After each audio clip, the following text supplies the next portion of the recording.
Hey guys, it's Pokey Dude here with Misaki, and welcome back to Kagetsu Tohya. Sorry for the bit of a delay at the start there. We had some technical difficulties. So today might be the final stream of the game because we just have the side stories left. Of course, depending on how long they are, they might take another 2 or 3 streams.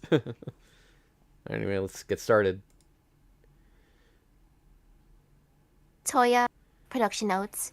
The scenario director and the art director both thought they would fail this time. That is so sad. Alright, so 10 Nights of Dream. Good luck, Sensei. Beginning.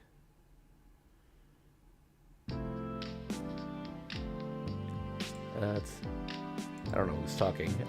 Miss Hill, do you have a moment? Spring is in full bloom. After the entrance ceremony in April, the principal called... Okay, so she's narrating.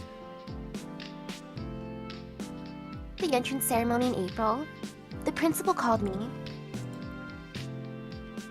Yes? What is it, principal? Oh, he's a principal? Okay.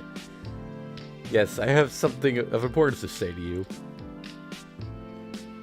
He laughs while slightly shaking his face and belly. I knew something was amiss, but a mere teacher like me couldn't possibly throw a punch or a kick at the principal.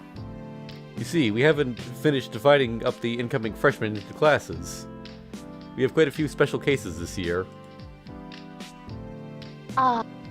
Special cases? Yes, their attitudes are okay, but they have some other problems. Since it's bothersome to divide them up, I thought maybe we should round them up and put them in one class. He thought? There's something wrong with the principal, who says such things after school started. We'll call them Class Q. From now on, please look at their behavior as well as their education. I would like to refuse, but do I have the power? Please don't say such things. It won't be that troublesome. Say, I'll let you keep the one student with the highest score. You can have the student in your class or teach the student specially in a one-on-one basis. If that student doesn't suit you, you can kidnap him and sell him to some fishermen. Okay, then I'll do it. It really wouldn't matter if I refused, right? Your understanding of the situation is outstanding. He chuckles lightly. I follow the principal to the special class. Phew, something really bugs me. So, Miss Ciel will be your teacher for the day. The principal announces to the students, when was it okay to be out of uniform in the school? Well, the wide variety of students in the classroom makes for a bit of a livelier mood. Everyone, please greet your teacher. The students stand up from their chairs and greet me. The Q class students all seem like they have an attitude. Even looking at them it was love at first sight.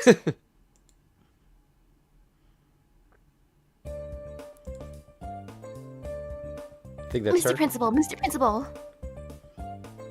Yes? What is it, Miss Ciel? That student. The one who's staring out the window absent-mindedly.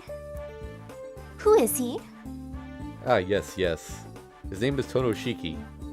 He doesn't really have any outstanding problems. He may be the only one with a studious mind in this class. Yuki-kun. Tonoshiki. Does it mean I can do whatever I want with him?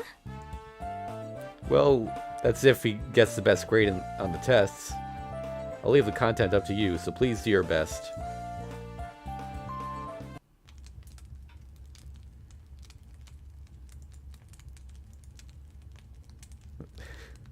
Huh. Ha. Ah! It's here. The year's biggest catch. He is my type. One swayed by a fad of the moment, the glasses, the feeling that even though he has strictness, he'll be persuaded by a cute please. Or maybe the feeling that he'll be out of control when he gets angry. Maybe the elegant waistline, the waving black hair, the cute baby-like expression. Bingo. My type. Final answer. Wow, what shall I do? It's enough that such a student is in my class, but a one-on-one tutoring after school? In essence, I can lock him up in a room and teach him this and that. It'll all be okay as long as you don't do anything that would bring the police over. Fantastic, Mr. Principal. I will follow your footsteps forever. Sounds a little... I'll refuse. Please begin your special lesson.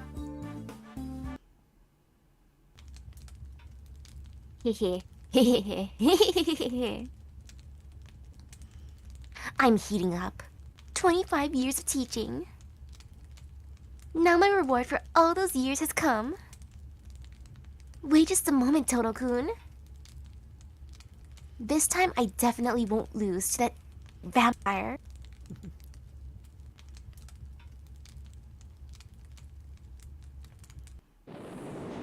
Good luck, CL-sensei.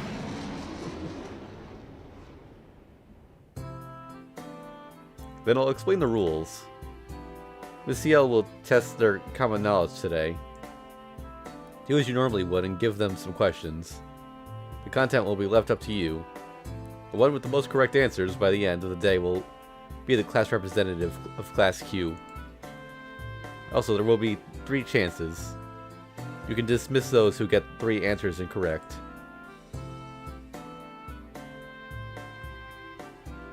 Okay, and I can ask questions about current events? No, that won't do. Since it's something from the textbook, it wouldn't be sufficient to gauge someone's personality, would it? So the questions should be all about common sense. Common sense? But wouldn't it be hard to answer? People's common sense varies inherently. Please relax. I shall be the judge. I'll be watching over the situation in the back of the class, so if you're having trouble deciding, please refer to me. Now, there is also a faculty member amongst the students who will make a record of this. Miss CL, please teach your lesson as usual. Indeed. So there's someone from the school amongst the students. I look around as if nothing's happened. And there is indeed someone who would fit the description. Even though the rest were chatting amongst themselves, there was one who seemed to observe everything with a slight smile. The one wearing the kimono, student number 7, Kohaku-san. I'll try not to dismiss her purposefully. For some reason, I don't think I can win an information war against her. Mr. Principal, even though these are all special students, there are a lot of girls. That may be so. His tendency to just let things slip by like that is one of his worst habits. Well, it doesn't matter. From now on, all the female students are my enemies. I can tell from a woman's instinct, especially the long-haired girl pretending to be his relative, that overly calm maid, and the girls sitting in the back and staring at him are all to be checked on constantly. Then let's do our best. I'll just observe from the back. Unbefitting of his large size, the principal walks to the back lightly. Then, I'll have them introduce themselves and start the class like normal. The examiner speaks. Well then, let's begin our class. I'm the teacher of Class A, but for today, I'll be your teacher. My name is Miss CL.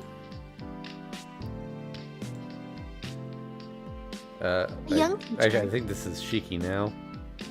The young teacher, Miss CL, who teaches social sciences, greeted us. Then self-introduction followed naturally. I'm Tono Akiha.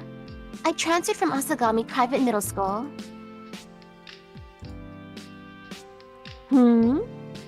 Isn't the Asagami school the best of the best? Since you're here, you must have done something wrong, right, Akiya-san? No, Miss Yell. It's nothing like that. I just wanted to make sure that Nissan doesn't mix with any lowlives. And I realize now that the choice was the correct one to make. Is that so? Well, it really doesn't concern any of us. Next. And so everyone's brief, really brief introductions continues on. A female teacher, that's nice. Slam. She took a step back unconsciously. I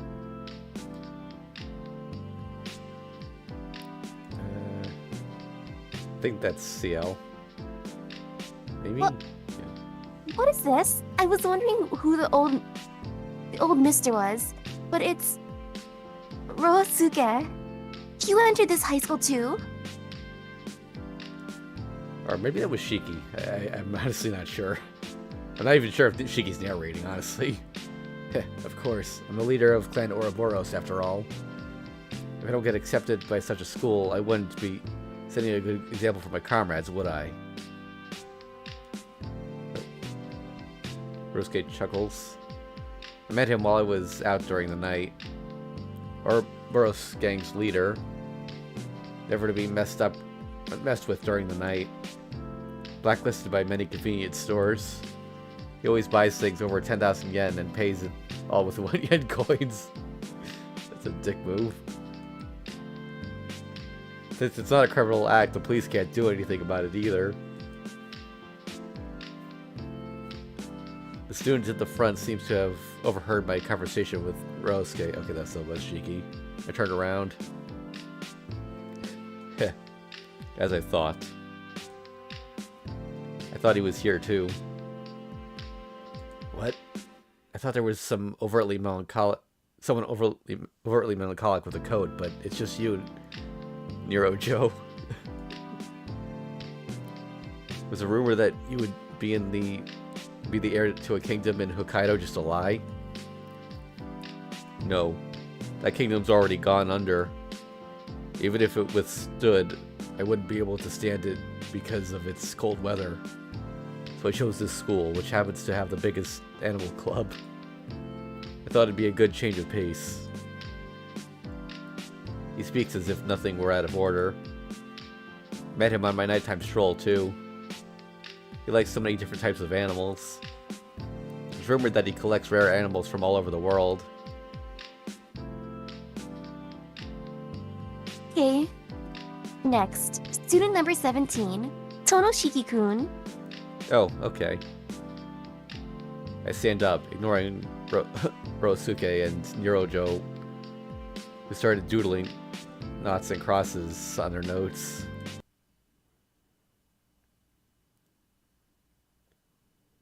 But I feel as if I'm the center of unwanted attention. Tonoshiki-kun, is it? Entrance exam average of 70 points. The interview with an A. Height 173 cm, weight 60 kg. Blood type A, eyesight 20 out of 20. Cooperative and placid attitude.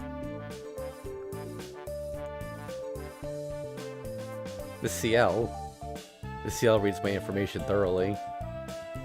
Even my breast width and shoe size. Is everything correct? Asking that, she smiles. Yes, I think that they're all correct, but... Alright, then we'll conclude with the introductions and begin the lesson. What are you saying? I haven't introduced myself yet. That's right, Miss Yell. I didn't get my turn either. Due to the lack of time, it won't matter if we skip you guys. Well, let's begin. Isn't that Satsuki's only line in this game so far? Like, I don't think she was in the main It story. is. That is so sad. Well, let's begin. Those with bad attitudes will be dismissed immediately. I'm getting a little bit angry. Oh, I don't know why he's so happy, but Ryosuke seems to be enjoying something.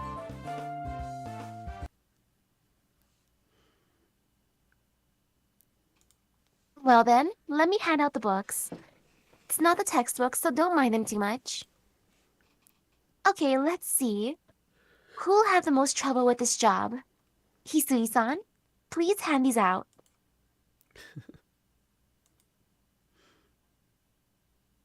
Without a word, the girl goes up to the podium to hand the books out. She works in my mansion. Here, Tono-kun. The book was size B5 and had a blue cover. Hisui-chan is carrying books from all the students, for all the students. Isn't it a bit too much for only one girl? Thanks. You can leave half of it with me. I'll help you handing them out. Thank you.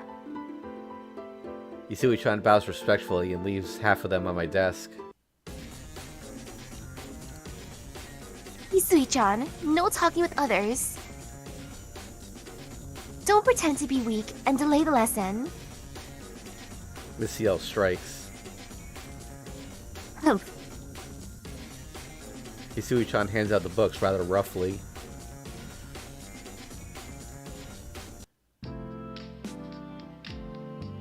Okay, then please open your books. In the book, you'll find many commonsensical situations illustrated. I'll be testing you over these materials, so if you have questions, please ask. Miss, I have a question. Yes? What is it, Ryosuke-kun? How's my bleep taste like?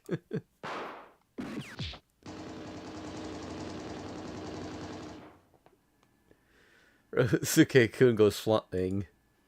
That bastard didn't even need the 3 chances. Well, it's 1 down, and the more the better. Okay, everyone, please turn to page 106.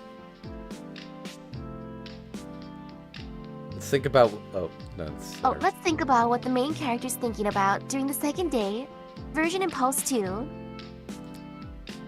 And so Miss Ciel starts the lesson as if nothing's happened. Version Impulse 2, that's a scene, but I don't remember which scene.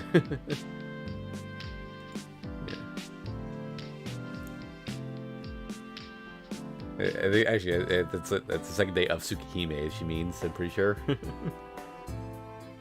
Thanks to Ryosuke's dismissal, the lesson started without much trouble.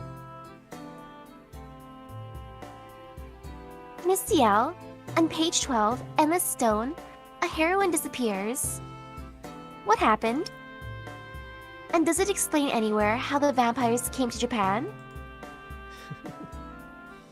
Yes, you pointed out something very important.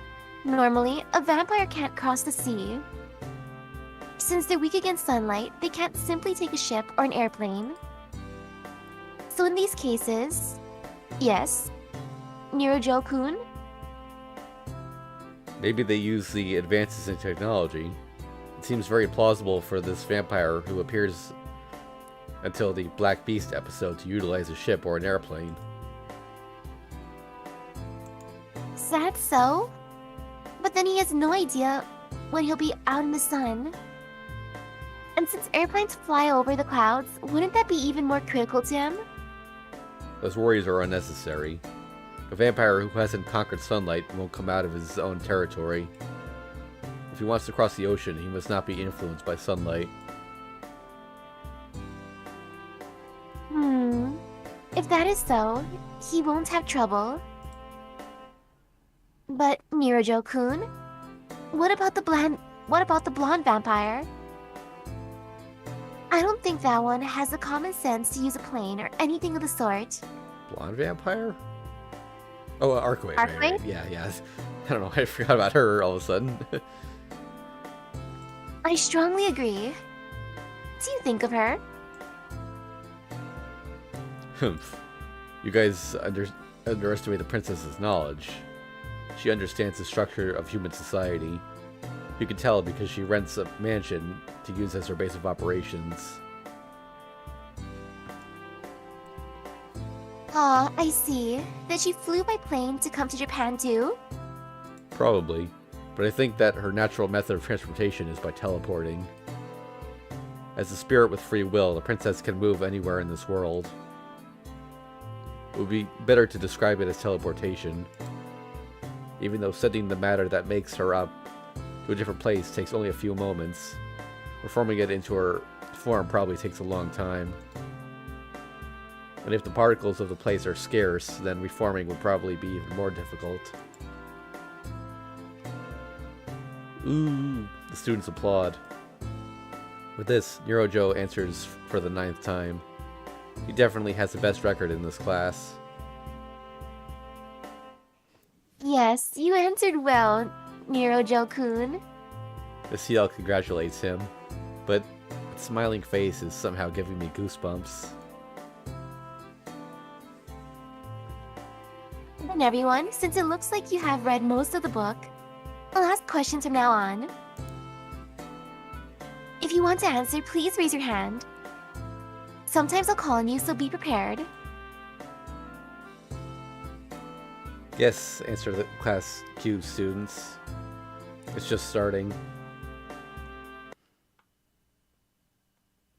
The fierceness of the battle peaked. From the original 20 students, now there's only me, Nerojo, and then some female students remaining. Miss Yale's traumatizing question probably left emotional scars on the students who are left. Up until now, only Kohaku and I haven't gotten any answers incorrect. Well, that's because Miss Yale doesn't call on me, and Kohaku-san answers only when called upon.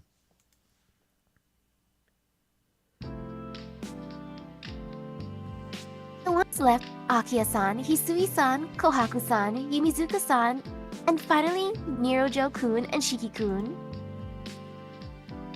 Only 7 of the 50 questions remain. Frankly, you guys surprised me. By this stage, I thought most of you students, would have already dropped. Don't underestimate us, Miss Ciel. We won't get on our knees just because of some questions. We'll get through the rest of them as if they were nothing, right, Hisui? Okay. Currently, Tono-kun has answered none. Akiya-sama, Yumizuka-san, and I have answered at least 5 times. It looks as if it's impossible for Tono-kun to win with the remaining 7 questions. Hisui-chan and Akiya were both keeping track of the score. Ah, that is so. I'm at -0 plus 0. Akiya and Hisui-chan are at -1 plus 5. Mizuka -1 plus 3. Kohaku-san -0 plus 2. Nerojo -2 plus 15. Well, I guess a comeback will be impossible. I read the scores I have written down on my notes. Yes, if this keeps up, Nerojo will surely win. Even though Ryosuke-kun is also a boss, he's already exited the stage. How childish of Nerojo-kun to keep on staying. It's because I'm studious by nature, but I didn't fail the 2 problems on purpose. Miss Yale's ability to pick out questions is doubtful. Thank you for that comment. Then I'll direct question number 44 to Nerojo-kun. Page 2800, Crimson Grassfield's protagonist goes into his father's room. What's the 5th common sense question this room guardian asks the protagonist? Oh god. This is the quiz. Sorry, Nero Joe. You know, I want to look that up. I want to see if this should just take a second. Okay, let me got the page right here. Okay, 5th question. Oh shoot, I don't have the answers here. Never mind. One of them, because there were 3 different sets of questions she could ask. One of the answers for it is Nero. Ah. Get back to this.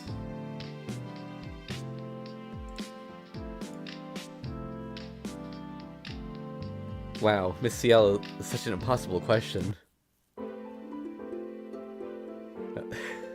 It's 13235242224.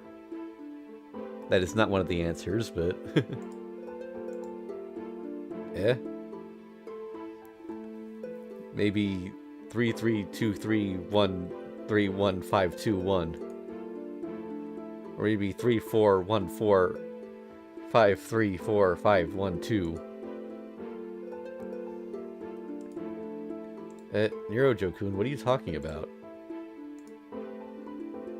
I did my best to answer such a ridiculous question.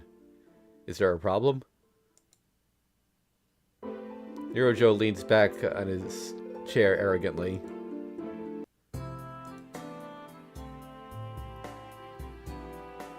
Lucielle looks troubled for a second, then directs her attention to the person in the back of the class.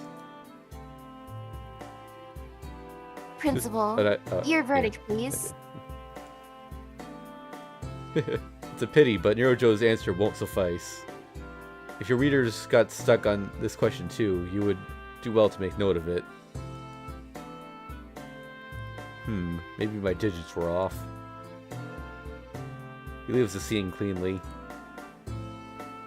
Farewell. I won't say anything about your liking for young people, but it's a little weird, teacher. It's none of your business. A loser should leave immediately. The CL puts a spin into the chalk and throws it at Nero-Jo. He leaves after absorbing the chalk that looked as if it was fired by a revolver.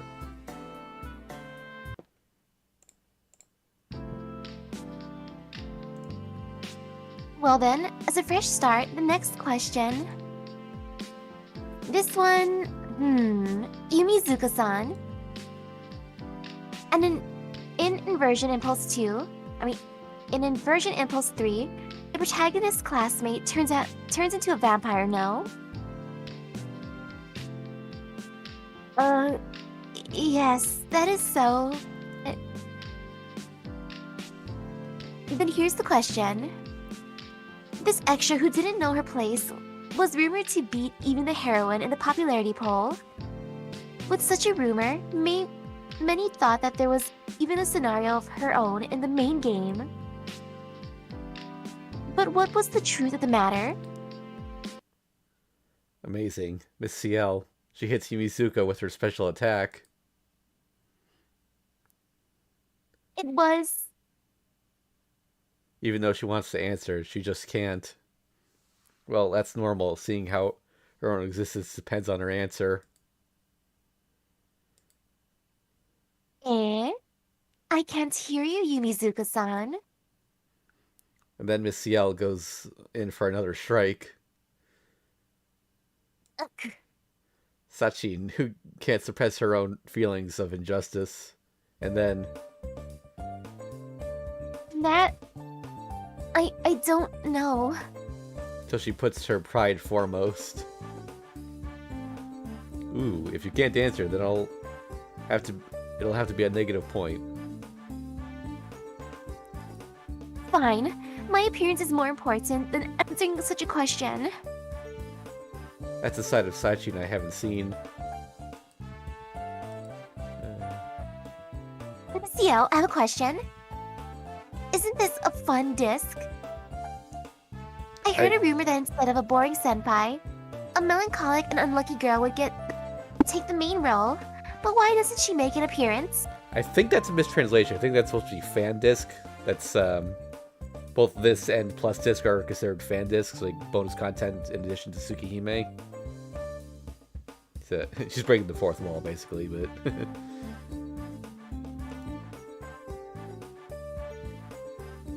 Oh, that does sound more interesting. Because it was cut. Miss CL answers curtly. It? Cut? What string got cut? Thank you for being dubiously stupid.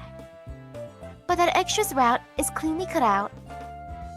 Because it doesn't fit with its release, it'll be left in the dark. Since it was completed before this, maybe it'll see the light of day later. Of course, it would take the kind of luck needed to win a lottery. Ooh. Reminder, it's been almost 20 years since this came out. Ouch. Adults are all liars. No, Tight Moon is a liar, but to those who expected it, apologies.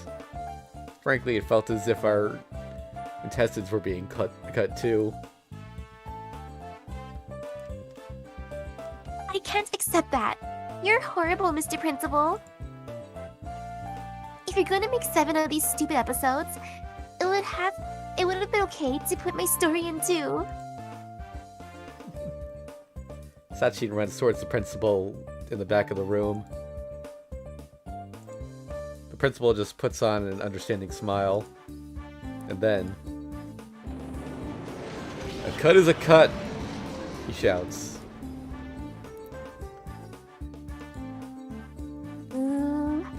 I don't believe this. I promised to get revenge on you. Sachin runs out of the classroom crying. Revenge absolutely unsuccessful. Even my episode got cut. Why would I let another person's scenario be in? Mr. Kugamine laughs. Because Kugamine's eldest son was engaged to Akiya, he's said to have played a lot of annoying tricks on Akiya and Hisui. Yumizuka-san. What a pity. Yes, it is. But to us, it might be a good thing. Anyway, her route is a real vampire route. It also has a theme of boy meets girl. So it could have eclipsed other heroines. See? Especially that. Akiya-san, please don't gossip during class. Bam. The chalk flies like a bullet. Akiya avoids by merely tilting her head. The students and the teacher stare at each other. Looks like these two will be like this whole scenario. Miss CL, we don't have much time. Won't you ask the next question? Okay then, the next question. On page 81, whom does the protagonist think of?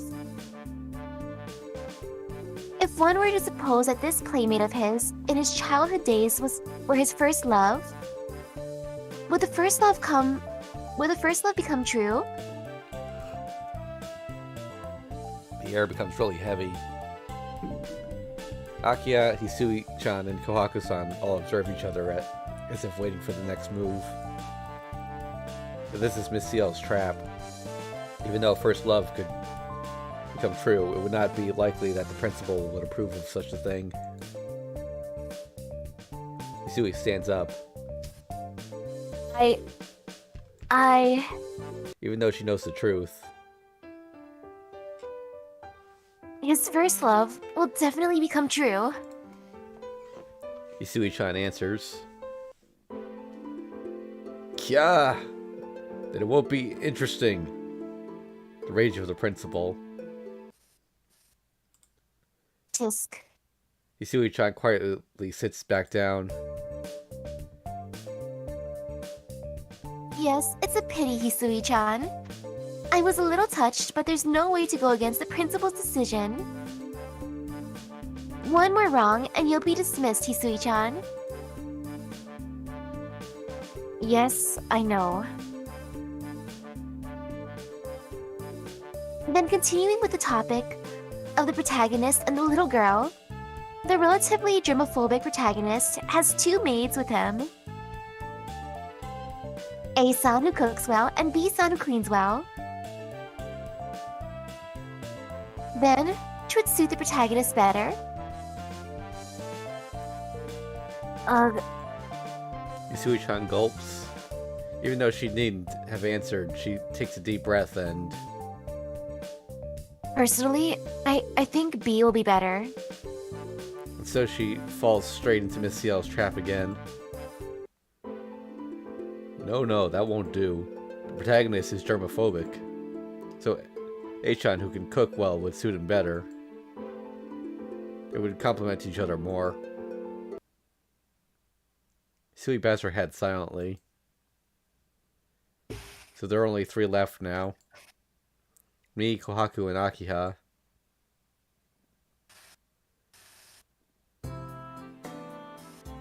Okay, then a question for Kohaku-san. In the protagonist's mansion, there are 2 maids.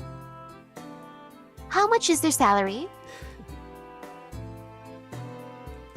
What? Akiha looks surprised.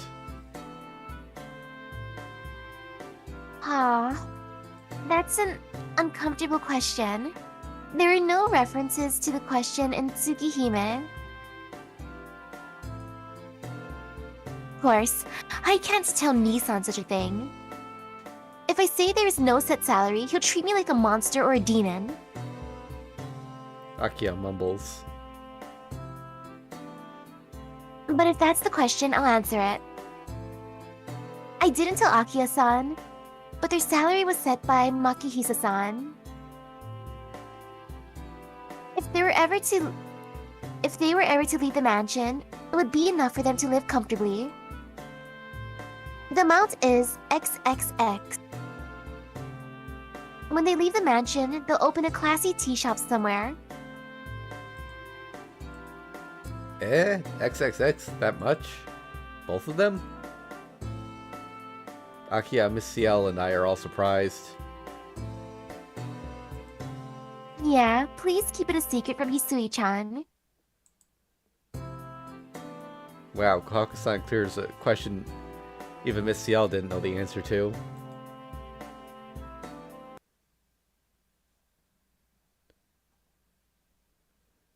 Miss Ciel, there are only 2 questions left now. Since it's almost time to dismiss all the students, please hurry up. Kohaku-san gives Miss Ciel a meaningful smile. Miss Ciel nods and heads towards the blackboard. This question will be about common sense. Today, people say bigger is better. And it applies to a woman's breasts, too. I can see Akiha's eyebrows scrunch up. Men, is the average breast size of a woman 73? Of course it is. Akiha stands up from her seat with so much force. Ho ho! You answered, Akiha-san.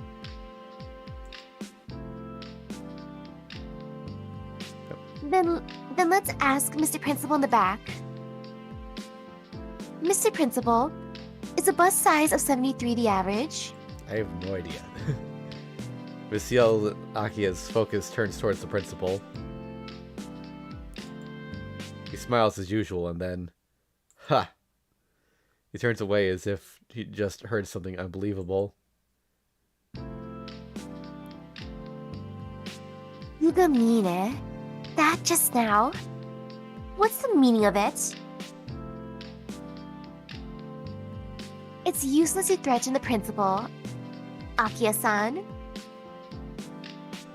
What's there is there, and what's not is not. We're not exactly talking about your breasts, so please don't act so fidgety. Akiha sits down, unsatisfied.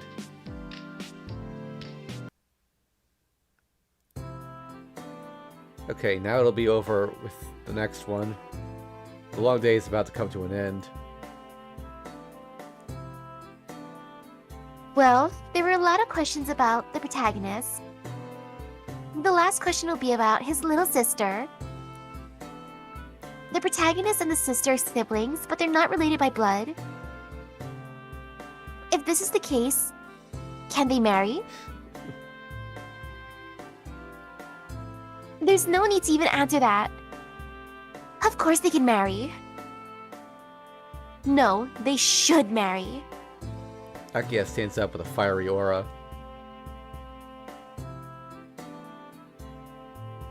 Akiya-sama, wouldn't that really be a bit of a stretch? Why? Since they're not related by blood, there will be no problem with them marrying. That is, suppose the protagonist finds out that he's adopted, but his birth certificate is no more. So since he has to live under his current name, he really can't marry his little sister. That's true. Even if he finds out that he's adopted, since he's a righteous type, won't he find marriage to a close relative unacceptable? Such things.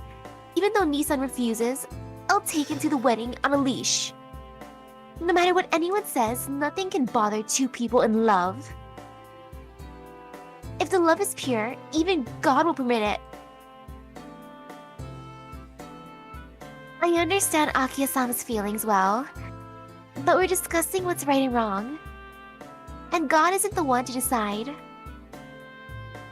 Kawaku-san points to the back of the room. And there, you can't break the law. The raging principal.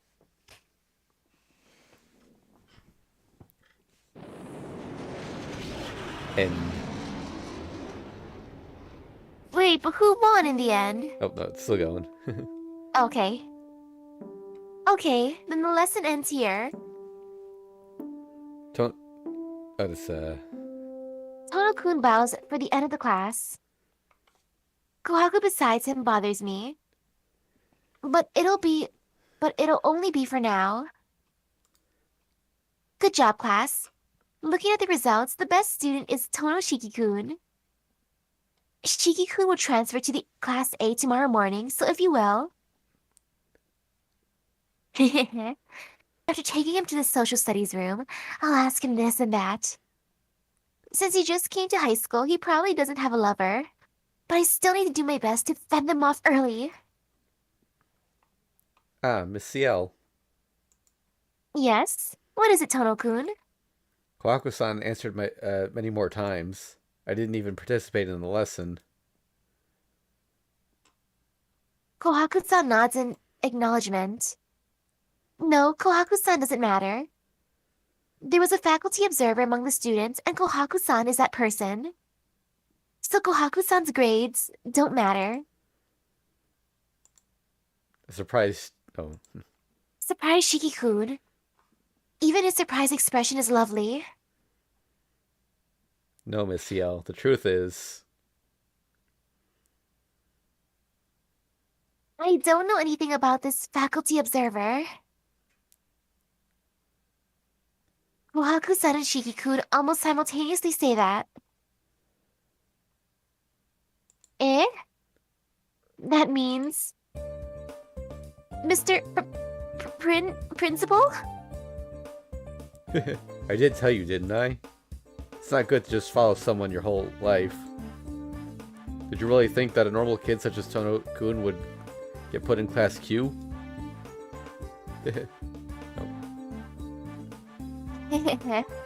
He laughs while his belly sways.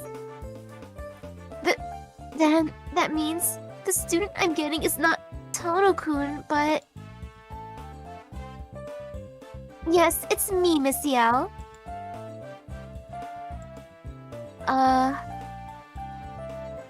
Feeling nauseous, I forcefully support my body that wants to collapse. It's very regrettable that I can't take Shiki-kun.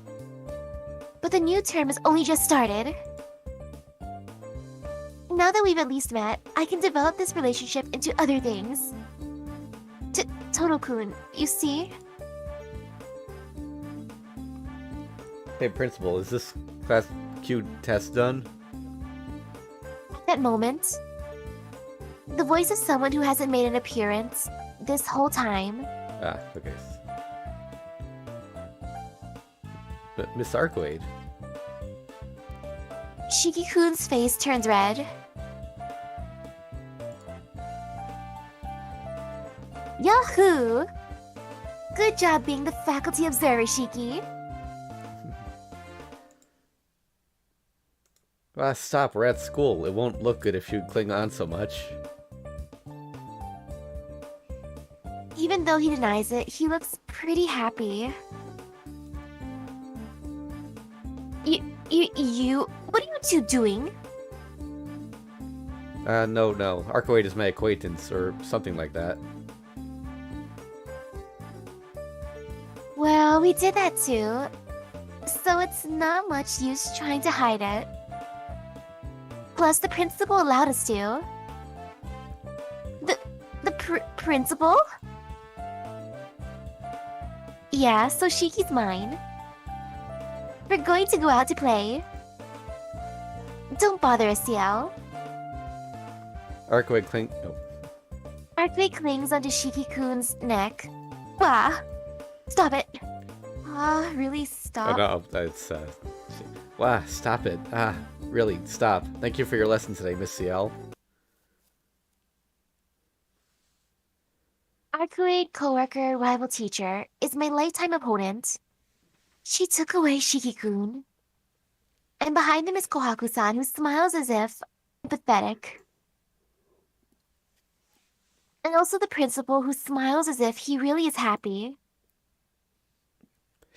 Miss CL, you really are an extra. You can't take the main role. Punch, kick. The principal. Oh. The principal goes flying. If we were going to turn out this way, I should have just ended it around page 2.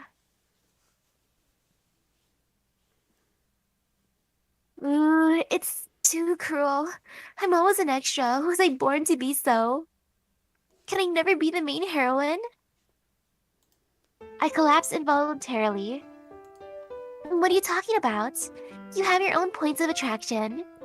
For example, you have your own plethora of character sprites. Kohaku-san smiles for me. She's decent. Among all the heroines, I think I can get along with Kohaku-san the most. And add on to that the fact that she was 5th in the 2nd popularity vote. Thank you, Kohaku-san. How about we go out for a drink? Okay, if you'd like me to accompany you. Kohaku-san sympathizes with me.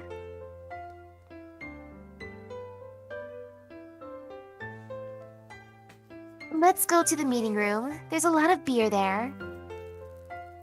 Yes, today I'll get drunk. I'm underage. What are you saying? Physically, I'm underage too. The 2 losers who walk the hallway at sunset. Next time, I'll get that idiot vampire. If I join forces with Kohaku-san, then there's nothing that can stand in our way.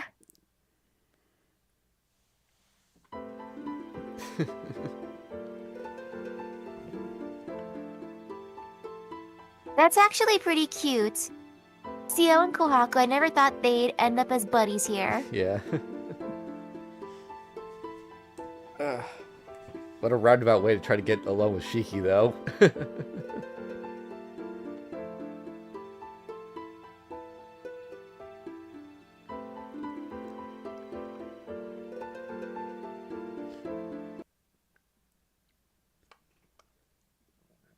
Right. That was actually longer than I was expecting. Oh. Do you know Makihisa-sama? Yes. Misaki City. Yeah, my city. I kill you. You kill me. Also, who's that? I don't know. We have not seen her yet. No, Misaki City.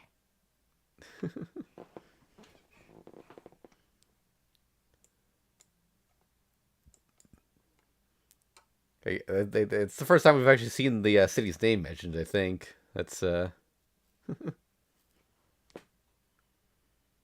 was actually mentioned in the anime. That, by the way, like I haven't finished that yet, but I got several episodes in.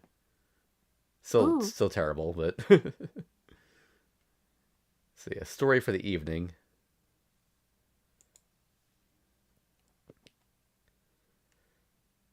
Let's see. Hmm. what is this?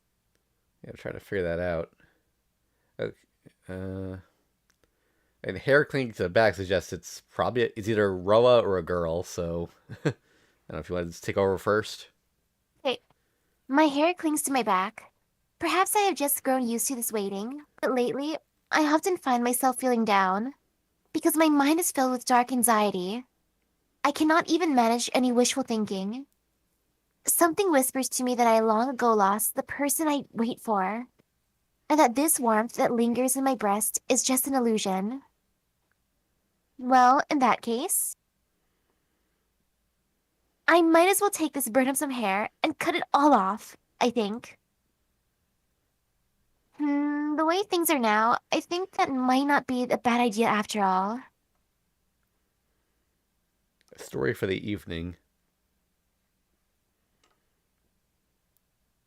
1 out of 7 in the beginning.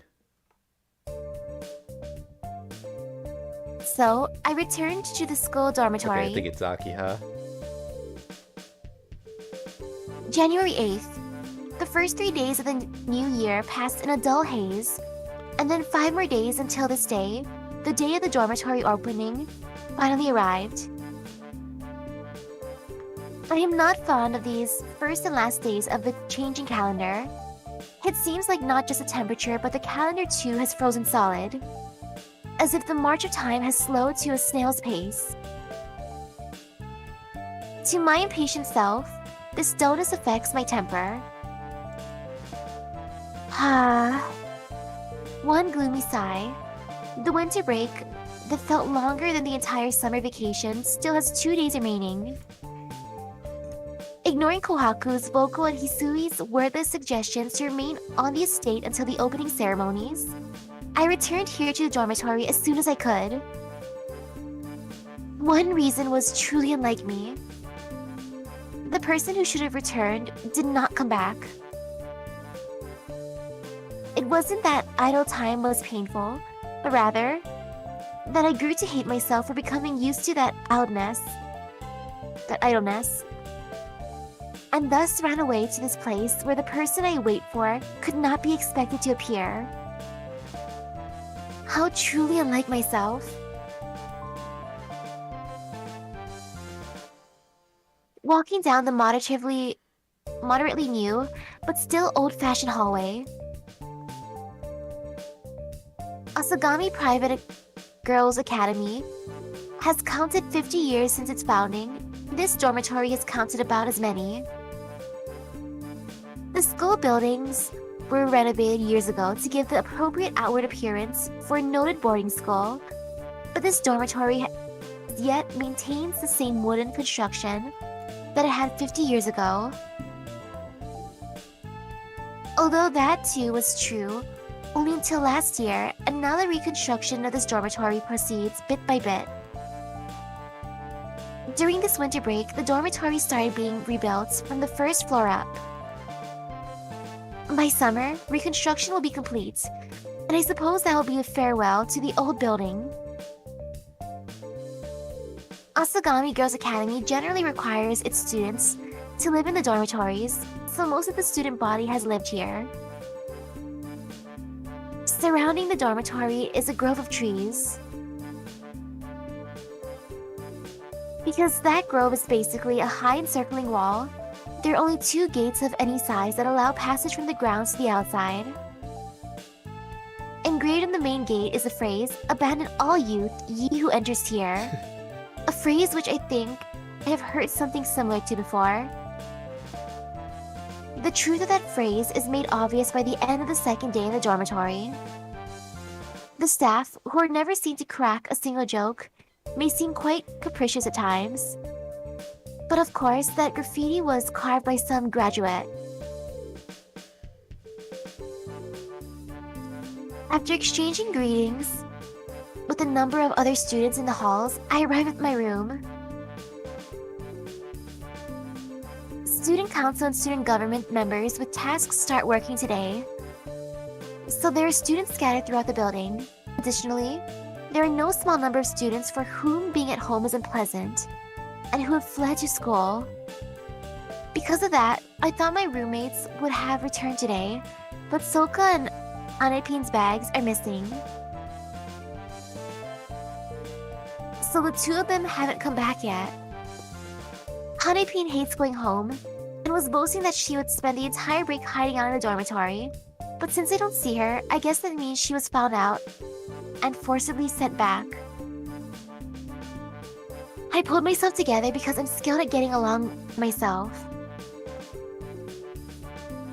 The sunlight streaming from the window dimmed, as if the room was within a deep gray cloud. Even so, it wasn't dark enough to need the lights on. And to my present self, this faint light was quite comfortable. Walking to the window, I reached out and placed my bag on my desk. There was nothing else on my desk. Pretty obvious since I cleaned everything before the break. My desktop was flat and smooth as a freshly made pudding. An envelope? Or so it should have been. But there was an obstacle sitting there. An envelope, purple in color, with no address or anything else written on it. With no address, it should not have been delivered. With no return address, it should have been non-returnable as well. But that letter was sitting there on my desk. Great twilight. A purple envelope placed in an unoccupied room. This is a mystery, is it not? I took the purple envelope in my hand. Inside was one sheet of white paper. What was written there, I already knew. My only wish. I would have put it into words, but instead, it is not even a single letter written on it. Just a cowardly blank sheet of white paper. In other words, this is the outcome of a little ritual undertaken on a whim right before winter break. Of course, the person who performed this ritual was me. Thus, this envelope was one that I myself, Tono Akiha, had sent without addressee or address. Originally, this should have definitely never have been returned. Utterly meaningless letter. 2 out of 7, January 9th. The 9th of January dawned. Because classes resume tomorrow, the dormitory has begun to bustle with the figures of returning students. And particularly, hurried amongst those students is... Ah, so that's her. You want me to take over so you're Huh? not doing this entire section because I think it's all girls? Huh? Okay. Akiya-chan, have you seen my tools? I dropped them over by your stuff right before the break. This person, Misawa Hane, nickname Hanepin, just now returned to our room. Hane, when you say your tools, are you perhaps referring to that purse in which you store scissors and solder? Do you want me to take over for Hanepin since I think there's only going to be girls for this section, so... Sure. Yeah, that's it. They're my precious tools, so I thought I had left them with you, but I guess I took them with me after all. I should clarify here. Hanepin is not currently suffering from a lack of sleep, nor does she possess any particular wakefulness. This girl is from first to last like this. It is as if her brain produces nothing but alpha waves, giving her an ability to enjoy life that is enviable. I see. If you hurry, you may be in time. All the garbage from break is going to be incinerated, so with luck, you may find it before then. I don't understand, but Akia-chan, I think you just said something scary.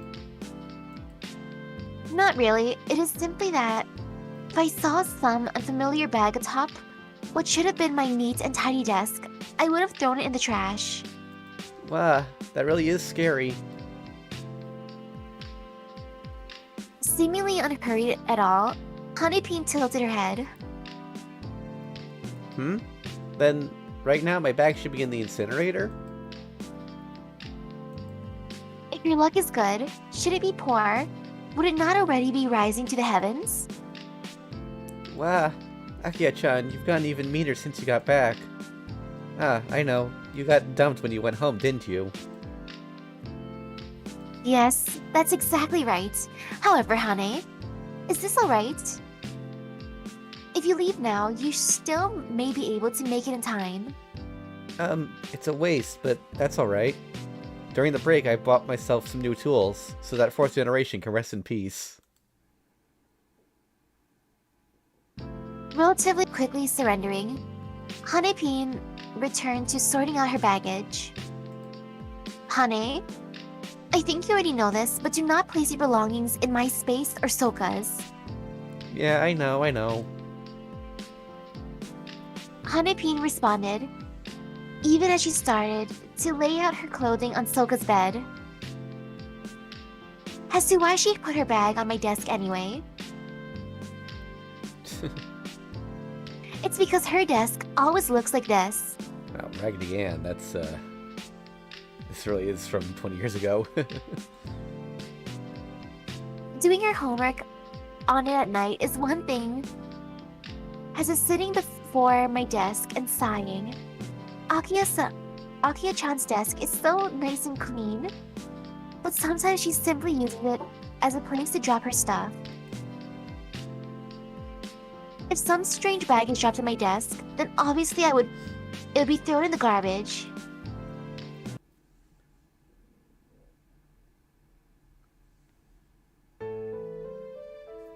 Asagami Girls Academy is a famous school with a long and proper history. School regulations are very strict, and that strictness is unchanged here in the dormitory. First off, curfew is very strictly enforced. Those with club activities must return before 6 p.m. Those without must return by 5 p.m. At 6:30 p.m., all residents line up in the hallway and proceed in order to the dining room, where private conversation is prohibited during the meal. When the meal is over, each grade is allowed a period to use the baths, and their friend's room opens. The friend's room is a large public room that the students may use freely, and they frequently go here for after-dinner tea and conversation. Since this dormitory is one in which private luxuries are forbidden, the only place that one may enjoy tea is the friend's room. The friend's room is managed by a member of the school staff, and upon request, she will provide tea or desserts. There are no restrictions on the number of one may request, nor is there any charge, but with all the surrounding eyes, it is not a place one can feel at home. Those who use a friend's room are mostly the middle schoolers, and those first years who have only recently risen from middle school. Second and third years who are used to the dormitory lifestyle have usually figured out a number of ways to sneak tea and snacks into individual rooms for private tea parties. In the dormitory, naturally various groups tend to form, and once a week, the head of each group gathers for a special tea. Of course, these groups do not get along, so the school culture changes depending on how much influence is wielded in those meetings. And thus, because I'm a member of the student council, I have little influence in the dormitory. That the school belongs to the student council and the dormitory to the student government has long been the tradition of the Asagami Academy. What's the In difference? these ways, Wait. everyone passes. What's the difference between the student council and the student government? Those are usually the same, aren't they? Yeah, I thought they were the same. In these ways, everyone passes 3 hours of free time before retiring for the evening. If studying, then room lights may remain lit until 11 p.m., but there are few students who take this rule at face value.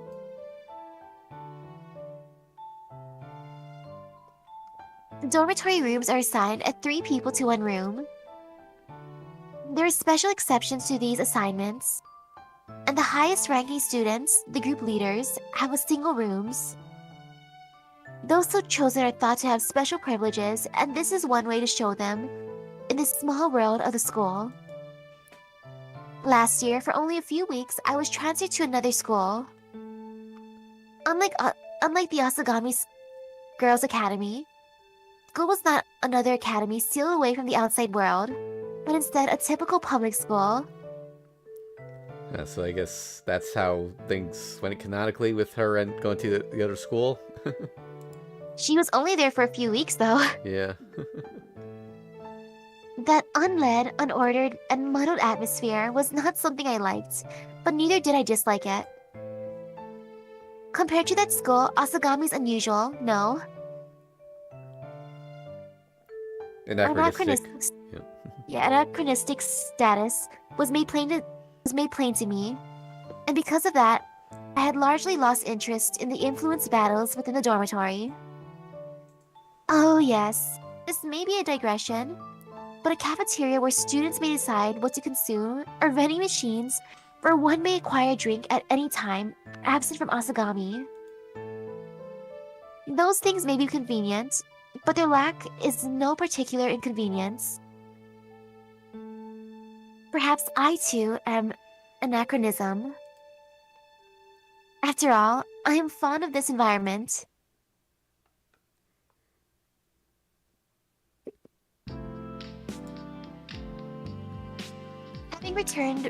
Having finished my work for the student council, I returned to my room to see that my roommate had finished unloading their baggage.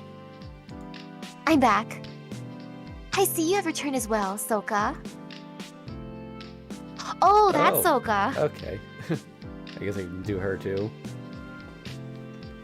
Yeah, I got back around an hour ago. The moment I returned and saw what a mess Hane had made of the room, I grew depressed. Soka said in a deep, uninflected voice. Tsukihime Whoa. Soka. Oh! Really? She's the main character. Just as she seems, she's the girl who competes for first or second during second most unique among the students, and also my roommate. Born and raised in a household even stricter than my own, her reaction to that environment has led her tastes into a number of unique categories. That the daughter of the effective lord of her prefecture, a daughter of a house of samurai, a daughter raised from that bloodline should wear such clothing makes the severity of her rebellious spirit easy to imagine. By those clothes, you returned from a concert. You were getting rid of the stress you accumulated at home? That's right. But that place I wandered into was terrible. Now I'm even more stressed. It's not as if Western style is the new way or anything, but they should at least be able to tell the difference between rock and other categories of music.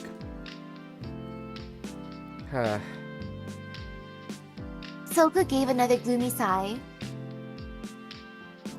At this point, I do not think I have to explain, but this girl is just as much a rocker as she looks. There seem to be these punk and heavy metal categories. I do not know those sorts of details. In the first place, back from a concert, I may have asked, but in reality, I have never seen such a concert myself. For me, to speak about music at all is rather presumptuous. So it seems like both of us are depressed then? Yeah, yeah, but the causes of mine are not as deep as yours. I can lick my wounds and be healed, but Tono, your wounds won't heal no matter how long you lick them. Julie, Soka commented about a rather sore spot. I guess so. I answered in a similar light tone and crossed the room.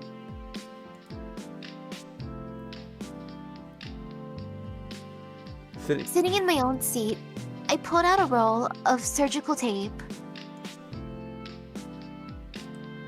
Then I began to cover the cuts on my fingers one by one. 1, 2, 3, 4. At this rate, tomorrow I'll need to get a new roll from the clinic. Then, are the two of you finished unpacking? Soka, you never have much baggage, but Hane, you usually have a mountain to unpack? Hoo. That's right, but everyone's done. Instead of the heartless Akiya-chan, So-chan helped me, and in this short time, it's all tidy. Triumphantly posed Hanepin. Heh. Soka, you're so nice. Even though you'd only just returned, you were already looking out for Hane. I couldn't do that. Yeah, that's true. No matter how she tries to cry to get her way, I don't give in. That's probably the reason I'm said to have the second coldest heart in the dorm. Is that so? But if So-chan is the second coldest, then that means Akiya has the hardest heart? Hold it, Hane. Don't be so rude among the Oh wait, no, I think that's Akiya. Hold it, Hane. Don't be so rude. Among the underclassmen, I'm known as a helpful senpai. The ones I have no sympathy for are those like you and Soka. See? Right there. Go. See? Right there. Right there. Meaning what, Soka? That's why you're the only one in the entire dorm who can ignore Hane. Tono, if something has any faults, then even to a child, you show no mercy. Soka made a shocked face as she declared that no mercy line. She may have been rude to say it, but it is the absolute truth. So there is nothing I can say in return. Middle schoolers like to say that the Ghost of the Seven Mysteries isn't as scary as Tono-senpai. At this rate, by the time you're a senior, you'll be using your name as a charm against demons. Cuckoo. And Soka, a very masculine chuckle. Is that so? Using me as a charm would probably backfire, however. Cutting short this conversation, this time I pulled a compress out of my desk. At times like this, Soka may be trying to clear up my depression, but just talking with her is a fruitless effort.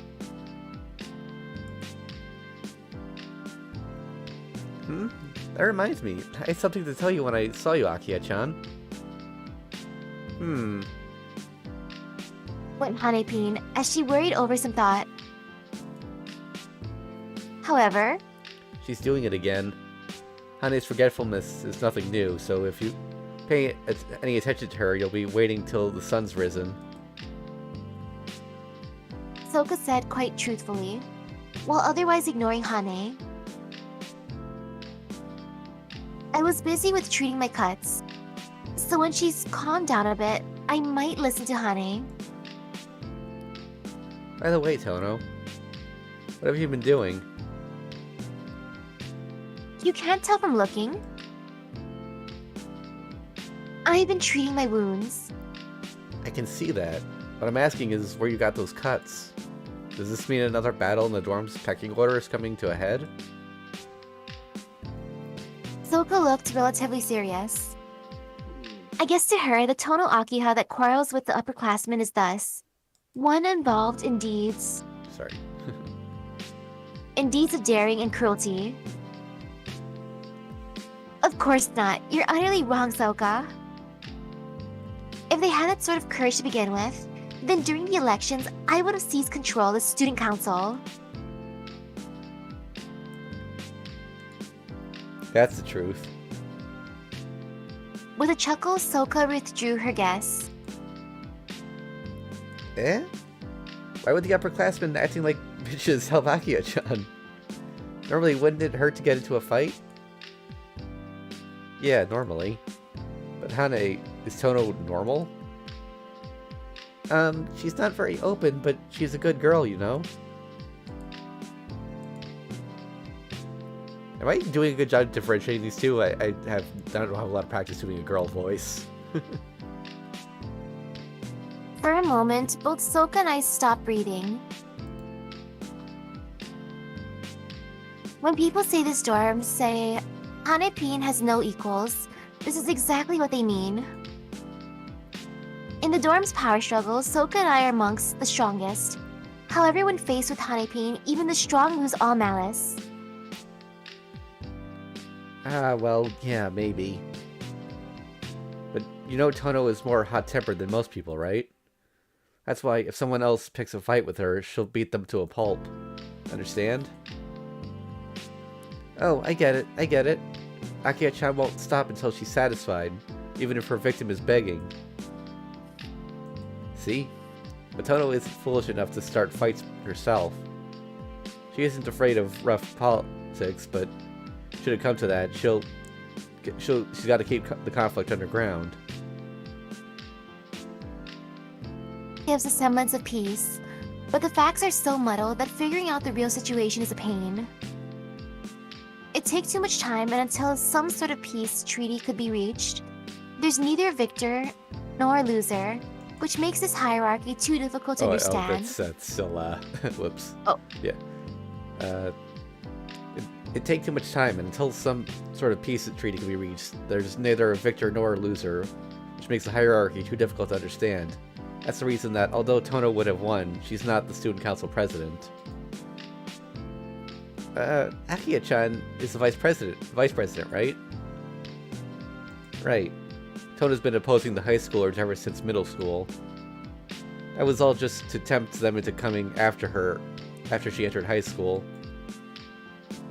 She expected the upperclassmen to try to use force to pin her down as she entered, but they turned out to be nothing but cowards and all talk. In the end, though, all they did was complain about her, so she could only run for vice president rather than president.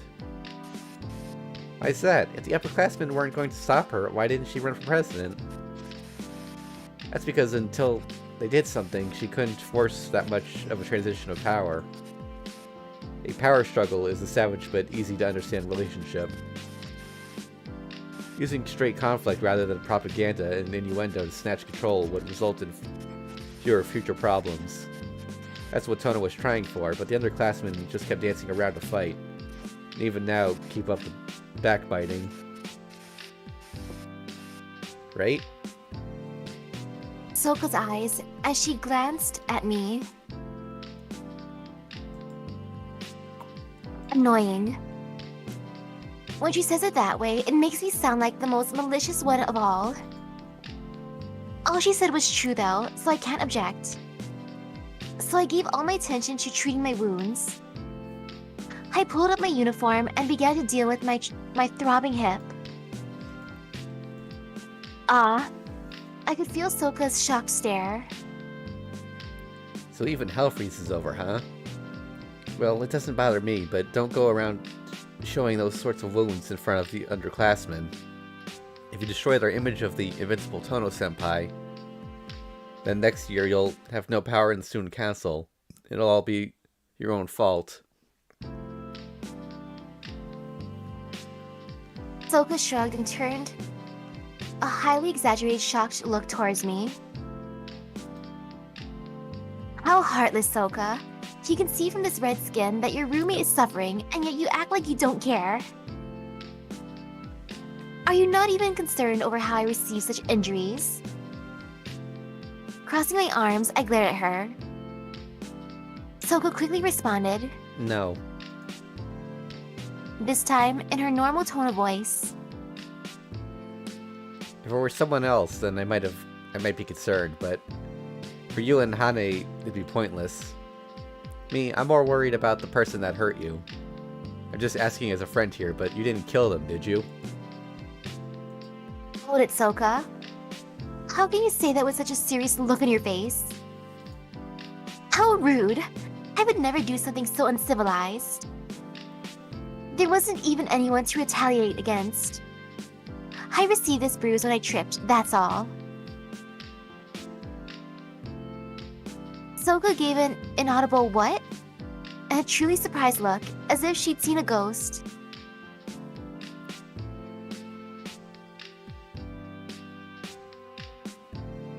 About these middle schoolers who supposedly speak of the invincible Tono-senpai.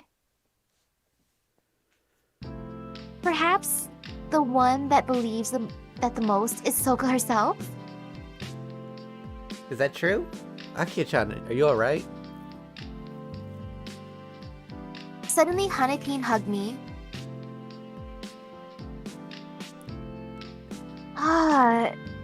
Geesh, if I were not alright, then I would be in the school clinic right now, wouldn't I? My hip hurts, so please don't cling to me like that. Tug tug as I tried to pull her off of me. Whined an unhappy Hanepin. Soka gave a lazy laugh and just watched as I held a hand to my hip and tried to ignore the pain. Well, I do feel somewhat better. Surrounded by roommates like these, even if only for a moment, I can forget about the darkness in my heart. I wonder if that may have been exactly what I was hoping for when I chose to return early. A faint wind drifted in through the open window. The cold outside air of January quickly cooled my flushed skin. The thin film of water that condensed upon my still warm skin felt pleasant, but my roommates did nothing but complain, "It's cold, it's cold." After dinner, after returning to our room from the common bath, I began to towel off my still damp hair. "Excuse me, is Tono-san here?" Thump thump. Someone knocked on the door. I didn't respond, but rather continued to stare out the window into the cold wind and dark of night. She's here. She's spacing out, but if that's alright, then come in. Soka responded for me. The sound of the door opening. "Excuse me?" Tamaki's familiar voice. Tamaki-chan. What? Oh, yeah. It's Tamaki-chan. What? Did you bring me some candy? Yay! Hanepin's excited voice. "Sorry, dorm manager, please just ignore that little joke. Anyway, since your target..." I think that's Soka. Sorry, dorm manager, please just ignore that little joke. Anyway, since your target is like that, I don't suppose she'll be helpful. Soka's disinterested voice. Unconsciously excluding the speaker from my sight, I played with my hair and stared into the night. Was Tono-san always like this? Recently, yeah. It gets worse day by day, but tonight seems especially bad. Almost as if she were a girl in love, right?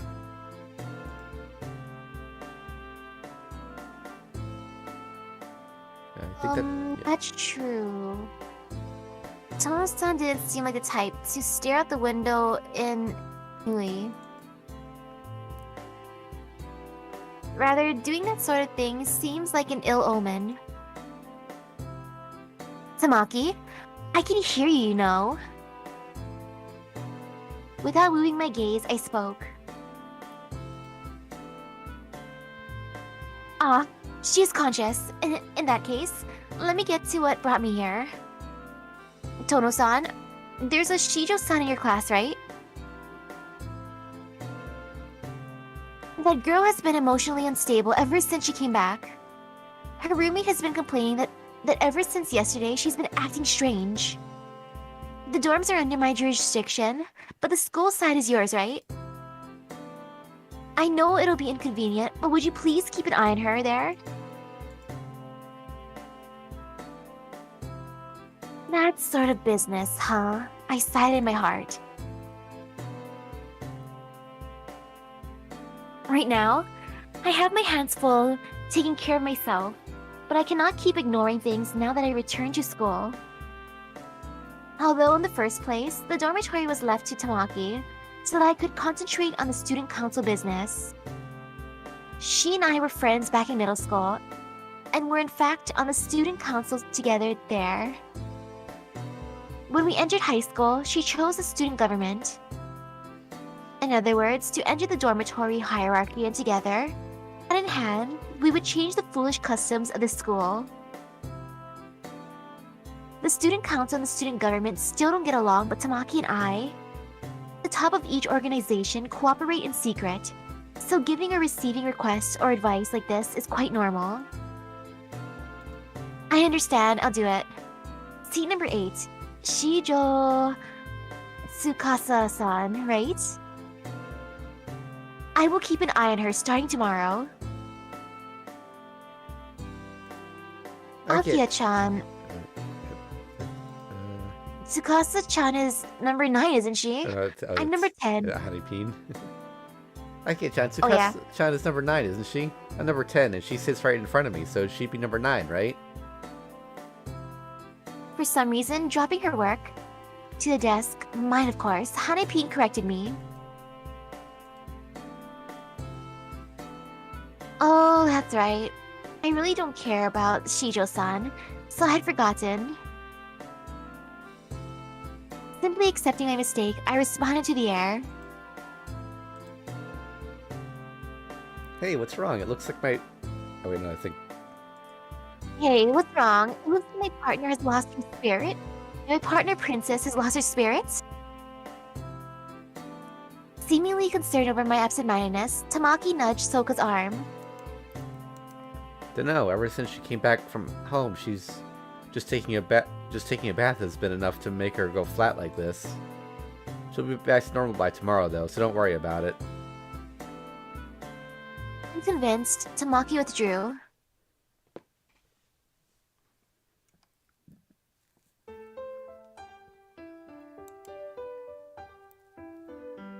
Ah.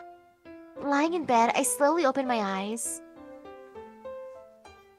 The air was cold. The dormitory rooms have no heating, so the winter air is by itself enough to dry the skin. My depressed sigh puffed faintly white. Having passed the autumn and waiting, and having even grown used to it, now is the time to make the winter. Now it is the middle of winter. With the snow not falling, this season has entered its coldest phase. Cold inside my heart, cold enough to freeze, that only definite warmth. Still in bed, I looked out the window. No moon floated in the heavens, leading me to think tomorrow would be another dark and gloomy day. Well, if it continues to be this cloudy, then maybe there will be a snow flurry or two. Yeah, that would be just great. If it were bright and sunny, then maybe my mood would change a bit. My hair has grown out so much. I scooped up my proud black hair. Just 2 months spent waiting for he who will never return. What happened to Shiki? Yeah. Just make it sound like he ran away.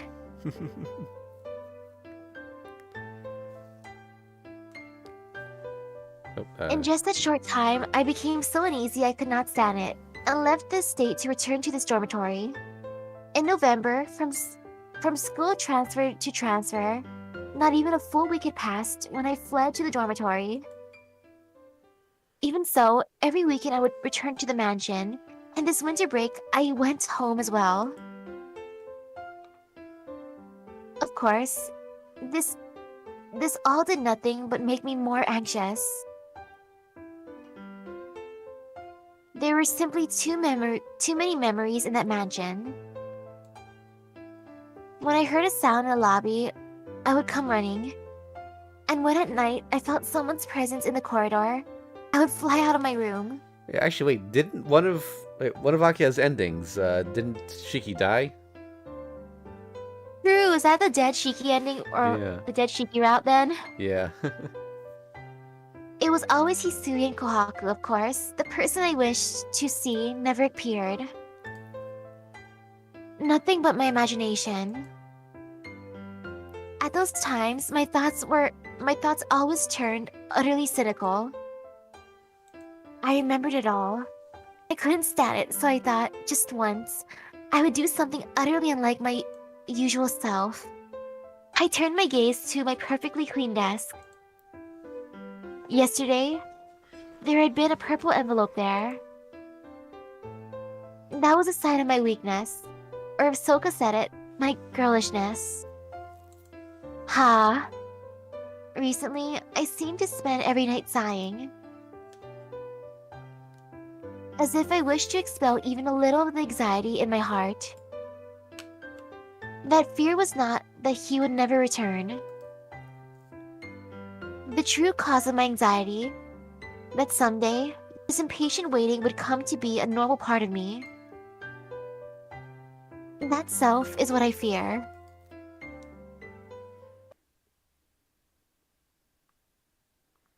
Forget it's 7, January 10th. Man, this one's much longer than the first one. Suppose I should enter into the main story. Troubles and troublesome because they give no warning, and in the end you can prepare no opposition. There are many problems that, should they be left alone, will solve themselves, but many people think it better to solve them quickly. If they will end anyway, then why not finish them sooner? That is an opinion I share, and thus I act. However, before that, one more thing. I would like for you to keep in mind that to finish off these problems does not mean solving the problem, but simply bringing them to an end.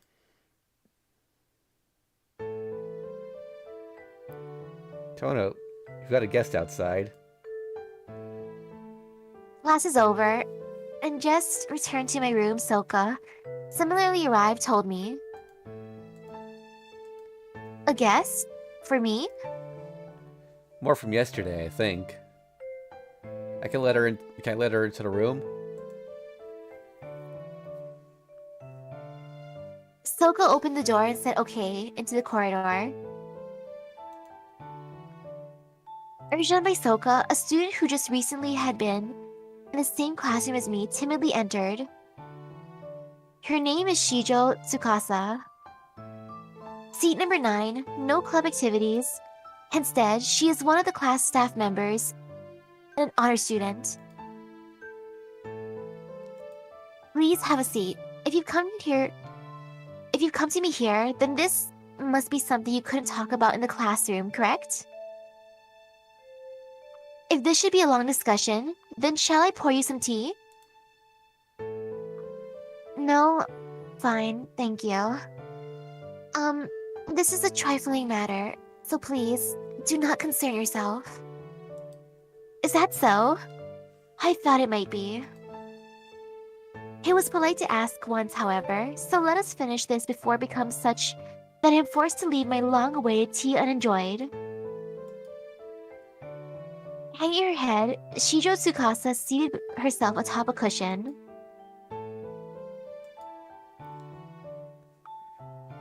Soka sent me a glance like she had something to say, then pulled shut the partitioning curtains and began to change her clothes. Well then, what brings you here, Shijo-san? I bluntly asked. Shijo Tsukasa kept her head down, not raising it a bit. Perhaps she's taking a liking to the carpet design. Well, I too shall say nothing, and wait a little while on her poor tastes. Thus, wordlessly, we spent we passed exactly 5 minutes and 20 seconds. Tono-san, do you know about the 7 mysteries of the school? Shijo Tsukasa said, as if to pique my interest. I have heard rumors. The broken phone in an empty classroom, an empty room in the dormitory, or the balcony of the school building, those sorts of things. Oh yes, and the postal box in the rear courtyard. Yes, that one. Tono-san, do you know about the story of the mailbox? The girl's voice was rough, almost possessed. Though I knew, I shook my head. I see. No, you wouldn't have any interest in those things, would you, Tono-san? Yes, sorry. However, it seems as if they have some sort of meaning to you. So your business has to do with the story of this postal box? Shijo Tsukasa again lowered her head. This time, she did not remain silent, but, head down, began bit by bit to tell her story. It was in all points a story of mysteries. Anecdotes that spring from some unknown events in this old school's history, such as an embryo floating in formaldehyde in the specimen room, such as the voices of the dead heard from the broken red telephone, such as an unaddressed letter being delivered and granting a wish. Shijo Tsukasa's story was, among those, one of the relatively quieter ones, one of those 7 mysteries that even now certain students use as a fun diversion. A rather embarrassing story, but this will do as a summary. There are places in the dormitory where the mail is delivered. Remnants of the school's founding. There are mailboxes at either end of the floor, adjacent to the reception desk, in the courtyards. Pretty much walk for a little while, and you will run into one. Among those, the mailbox that is said to be the oldest is the one in the rear courtyard.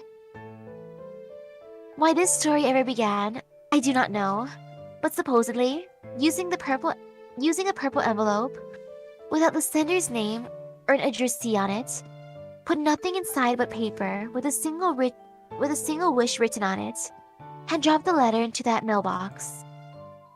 Then, should that letter be returned to you 7 days later, in exchange for something important to you, your wish will be granted. A ghost story fairly typical of this sort of girls' school. I believe I already mentioned it, but even before Shijo Tsukasa began her explanation, this was a story I knew well. After finishing her explanation of the 7 mysteries and purple mailboxes and such, Shijo Tsukasa once again fell silent. So in summary, Shijo-san, your letter was returned. Her body jerked. If it were only my problem, it would have been complicated enough. But why do I have to deal with this sort of thing again?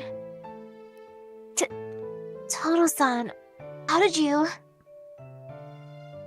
Following your story, that could be the only place you were going. Leaving aside the truth or fiction of these 7 mysteries, you cannot say that it is not true that your letter was returned. You, Shijo-san, sent a letter and had it returned. Is this not correct? Whether or not you should believe in these 7 mysteries or not is a different issue, however. The girl cowered and lowered her gaze. It seems as if she truly believes in the story of the purple envelopes. Well, Akira received one herself, didn't she? Yep. I see. And this is why your behavior has been strange lately? Shijo-san, in the classroom you were a much stronger person. So it may not match your image, but I believe I understand. If you've become this timid, then a number of days must have passed since your letter was returned. Yes, my letter came back 2 days ago. I came back to the dorms on opening day, and when I arrived, there was a purple envelope sitting on top of my desk. I see. Somehow, this seems familiar. I muttered and sighed. Maybe she thought I was speaking to myself, or whatever, but she tilted her head and stared questioningly at me. And then, I don't have the ear of God. So did you just wish someone to listen to your story? For what reason did you come to speak to me, Shijo-san? She just hung her head and seemed unable to speak. I am not that patient a person. Normally, dealing with someone like this would have me yelling already, but this time things are slightly different. Well, I mean it's not unrelated to me after all, and I have some interest, just for reference, in what my colleague has to say. I'm troubled, is what she finally managed to squeeze from her throat. I never believed in those silly 7 mysteries. That was just a little fun. It was nothing more than a whim that I sent that letter. But then it came back, and I'm scared. What if... And there she again dropped her head and looked tearfully up through her lashes at me.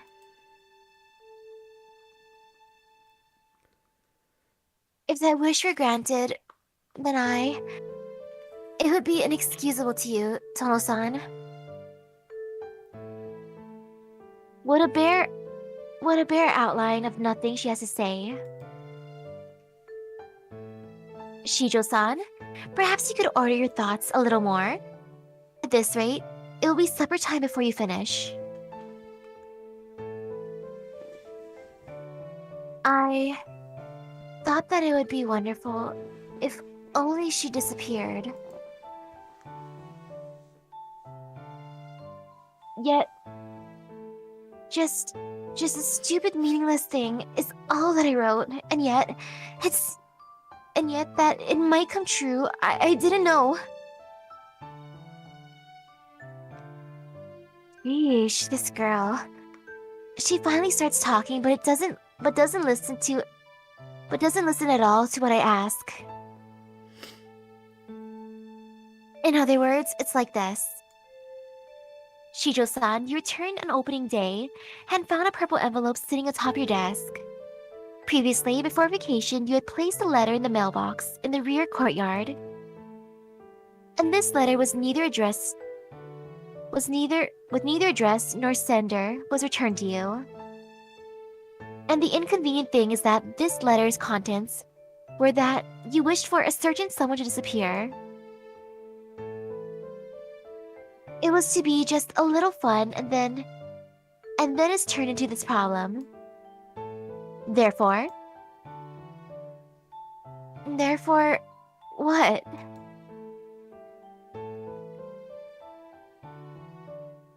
Or therefore what? I'd summarized this far, but could think of no word to continue. Yes, that's right. That's why I thought you might be able to understand. Ah, that sort of thing then.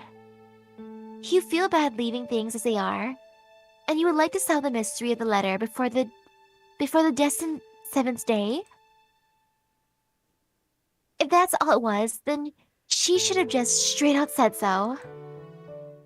That way, this topic could have been finished in just a few words, leaving behind this utter waste of... Wait a minute. Why would I need to plunge headlong into solving your confusion? But Tono-san, ever since middle school, people have said you're not scared of these things.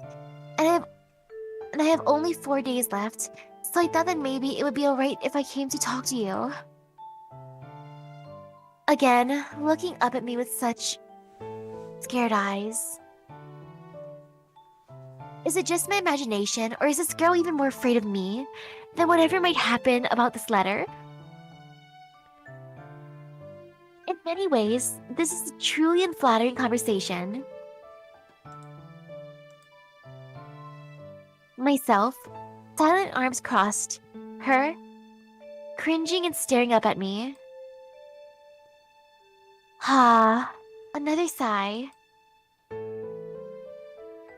Doing this will never bring the matter to an end, and more than anything, I am not completely uninvolved. Just 4 days left, she said. On the 7th day after the letter returns, your wish will be granted. That is the common version of the story. Following that version, then she and I as well will have our wishes granted in 4 more days, and in exchange lose something valuable. Of course, that's only if these 7 mysteries truly are magical charms in some sort. Alright, then I shall investigate. I believe that this is merely a prank by someone, and if the culprit is found, then you should be able to relax. Please. Shijo Tsukasa rose ghost-like before me, then turned and sluggishly left the room. She had been depressed when she returned. She had been depressed when she had entered, but upon exiting, she seemed twice as grim. What is wrong with her? She came and forced me to listen to her. The least she could do is look a little relieved when she leaves. Well, that was a rather unusual story after all. Pulling the curtain aside, Soka stepped out.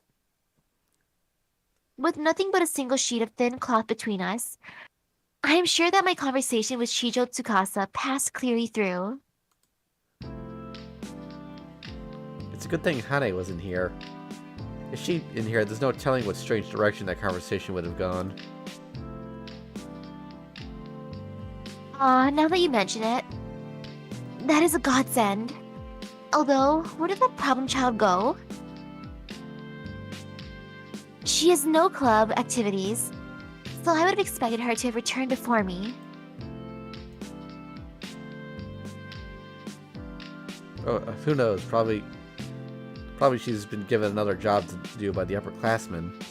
Ever since she got back to the dorms, she seems to have been buried in work. Didn't she ask you about her tools? She did. Those seniors are truly making good use of Hane. They know her personality and won't let her refuse them. Having them take advantage of her is annoying me. I am going to go retrieve her. Don't bother. There's only 3 months left, so picking a fight with the upperclassmen at this point would be a waste. Hane likes what she does, so there's no reason for you to get officious. I know that. It's just that I cannot stand the rotten personalities of those seniors, and maybe Hane is being deceived into volunteering. Hmm? Why are you looking at me like that? Nothing, just that, Tono, on the inside, you really are overprotective. To strangers, you're coldness itself, but to your allies, you're excessively soft. That'd be the reason student council staff are so attached to you during middle school, huh? Almost as if you were their beautiful, reliable older sister figure. Be quiet.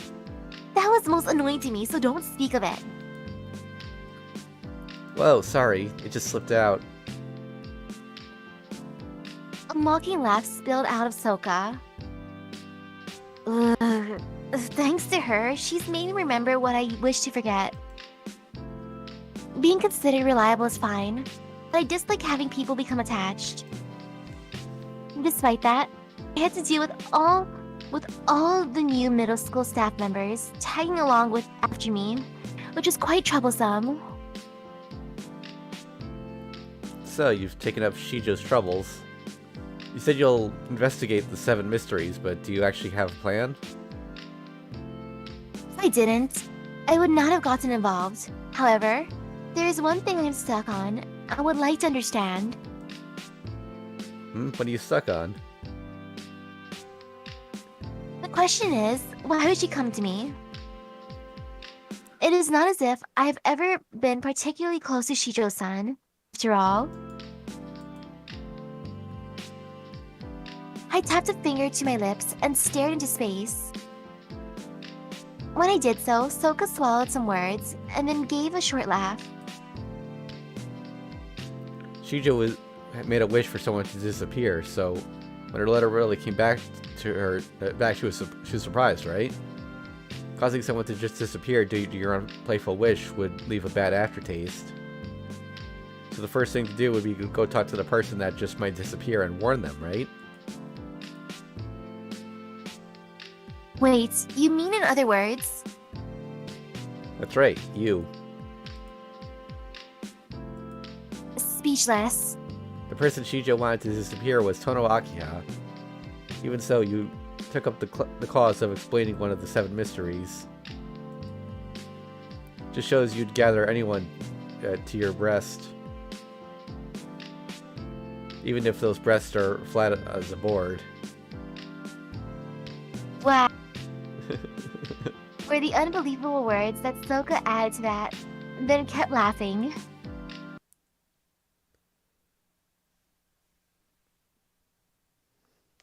When dinner was finished and our bath over, we held our customary tea session. Today's topic of conversation was, without saying, the 7 mysteries. Oh, cute! Yeah. It's just superstition. Soka stated bluntly the moment I asked, What do you think of the 7 mysteries? That's not true. The 7 mysteries really are true, you know?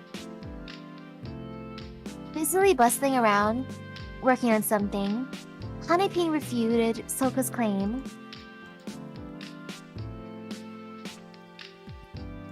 Oh, then Hane. Then Hane, you've seen one of these mysteries yourself?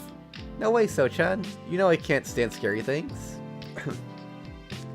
That's why I've never even thought of trying to see something as cursed as one of the 7 mysteries.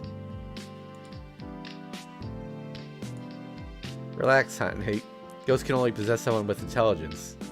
They'd be the ones to run away from someone like you. Really? Hooray! That means it's okay to cut through the cemetery on the way home, right?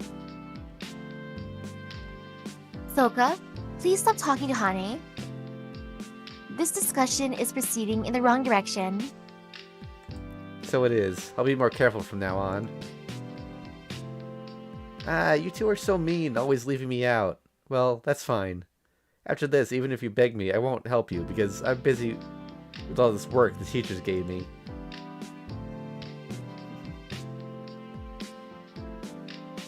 Snip snip went Hanepin's scissors, cutting some colored paper. So all this stuff is class staff work. So what do you think, Tono?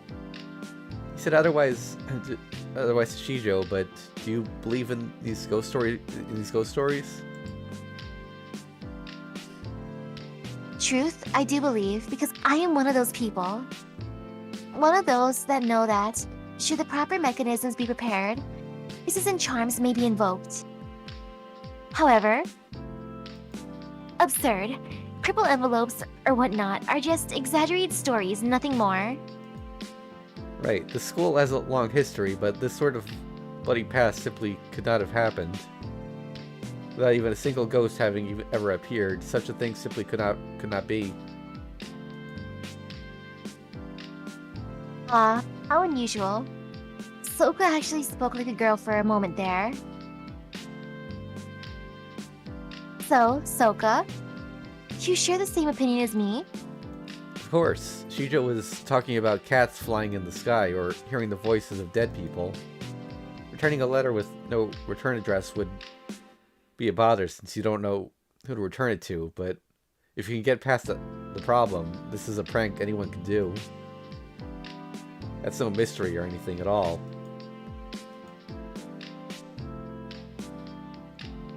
So then, tomorrow, when I begin to investigate Shijo Tsukasa and the mailbox, naturally, the answer will be revealed. Without a doubt. Nodded Soka. Hanepin was still objecting. They're true, they really are. And working with her scissors. By the way, Hane, what are you making?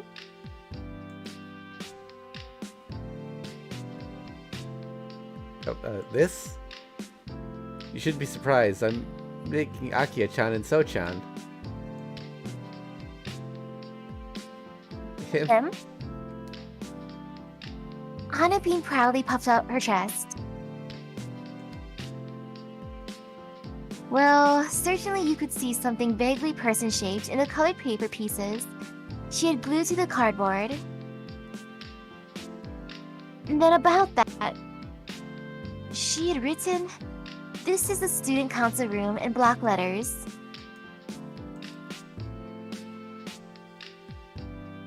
Soka and I wordlessly look at each other.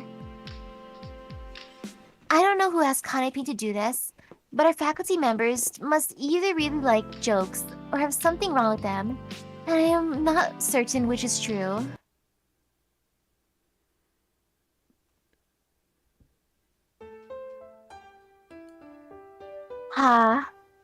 Again I awoke. My insomnia was back again. At this rate, I might qualify for a record in a book somewhere.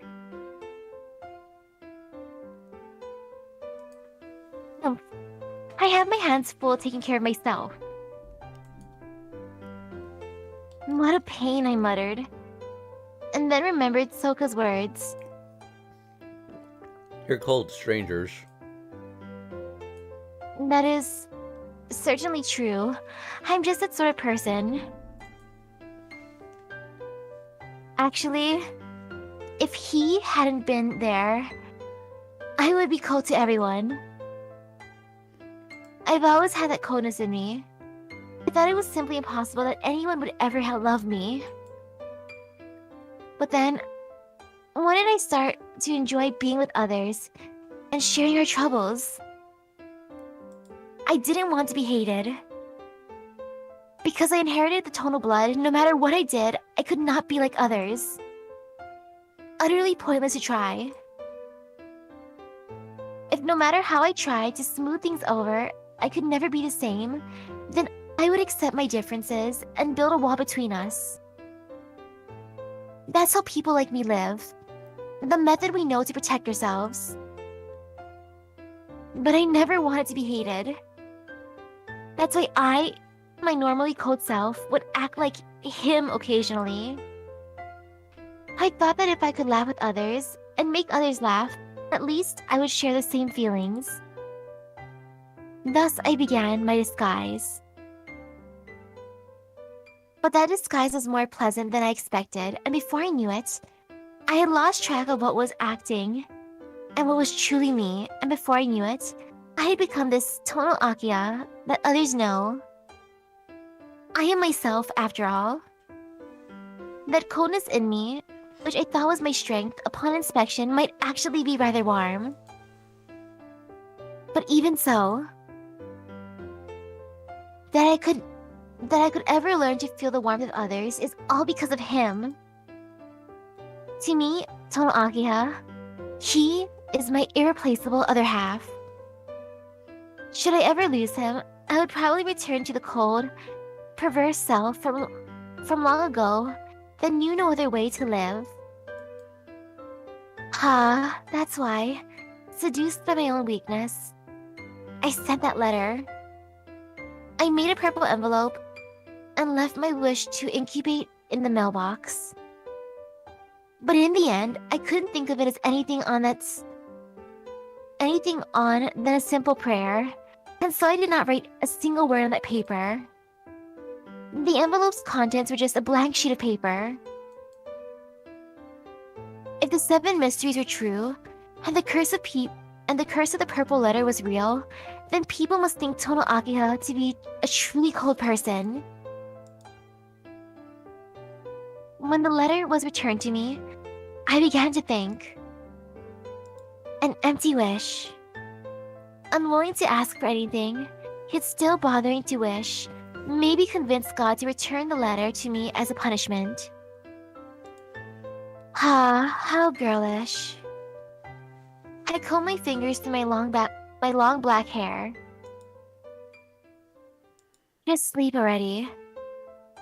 I may only manage to doze a little, rather than truly sleep, but even that is better than leaving my eyes open. The room creaked. The dry, cold winter air, warping the wood of the dormitory.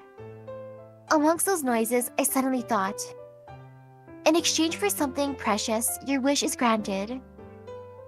The only thing precious to me would be him. If I were to lose him in exchange for having him returned to me, that sort of contradiction would be impossible.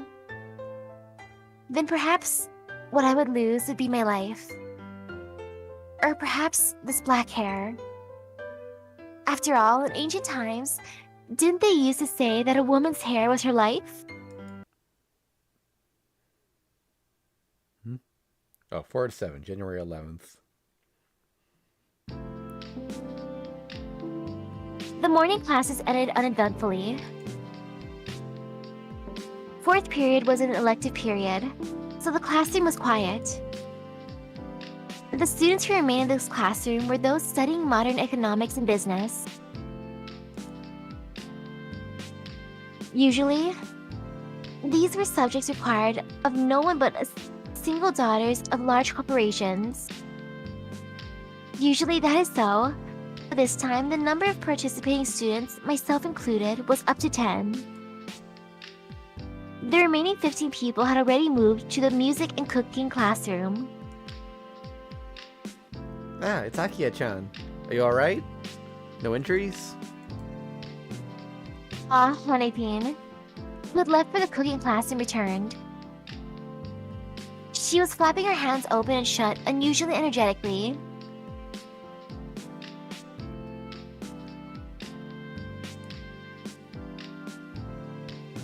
All right or not, until a few minutes ago, we were in class together. Why did you ask such a thing? Well, you see, just a little bit ago in the cooking room, a bunch of people got hurt. The pot went boom and exploded. And people were all surprised and bumped their knees or fell down or cut themselves. I see. Those of us who have never once held a kitchen knife would all of a sudden start to play around with cooking and thus hurt ourselves as well. Wait a minute, honey. Cut themselves, you said, with a knife? Yep. It was bleeding a lot, too. Shijo-san got taken to the clinic, even. Wait, Shijo-san cut herself? Yep. It looked painful. Hanepin suddenly looked dark. I'm going to the clinic. Exactly what she thought of. I don't know, but Hanepin turned and left the classroom. I see. Shijo-san was injured. Muttering, I looked to my own hands. 5 band-aids wrapped around my fingers. Not that it meant anything, but I too had endured constant bruises and cuts ever since I returned to the dormitory.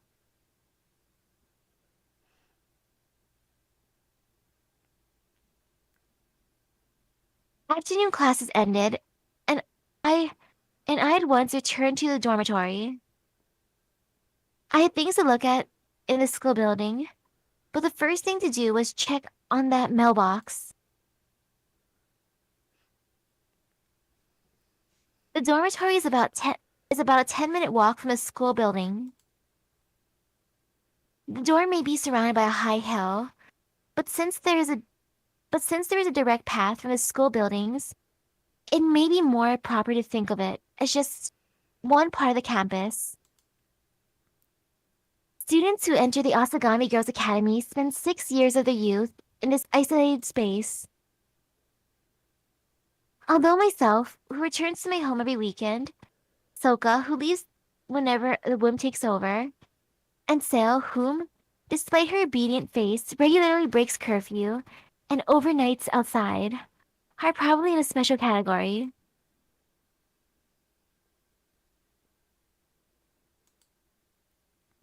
It's gone. The mailbox was not in the courtyard.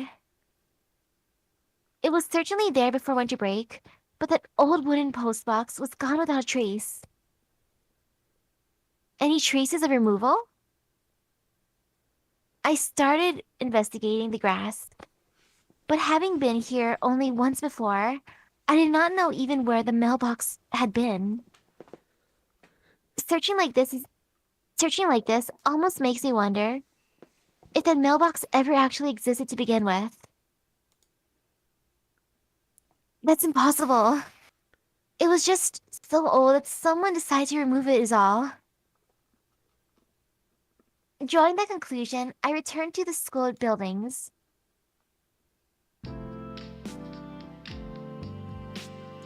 No one was in the student council room. Since the break had only just ended, and since no meetings were planned until next week, this was not unexpected. No surprise. If Kogase were here, it would be helpful, but everyone still seems to be recovering from their vacation. Similarly, a first-year student, Kogase is a secretary and had a matchless love of rumors. No one else knew as much of the school gossip as she did. If she were here, then I could finish this quickly, but she's not. I guess I'll handle this myself. Rather, I would prefer to handle it myself. I don't get along well with the bottom glasses wearing, machine gun chattering girl. It may be logical to ask her, but if I can, I would prefer to solve this without meeting her. And then, the doorknob turned.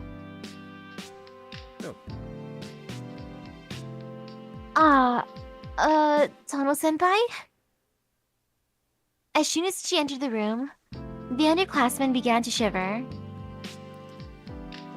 My, how splendid coming to the council room so soon after the start of the year. Well, let me wish you a happy New Year, Sale. Ah, yes, thank you. Happy New Year, Tono-senpai. The underclassman gave a very energetic response.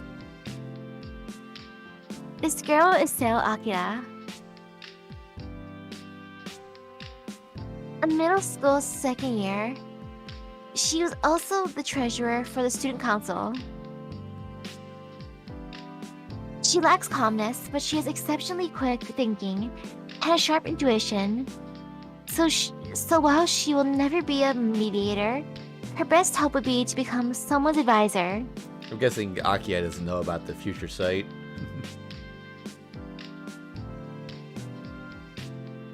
She's a real mood maker, so just having her present can make the meetings proceed smoothly. None of that actually matters, however. There is a rumor that Tono Akiha is quite fond of this underclassman, and I have absolutely no intention of ever denying it. I had indeed taken a real liking to Sale's nature, which was somewhat like a small animal begging to be bullied, or perhaps tamed and broken.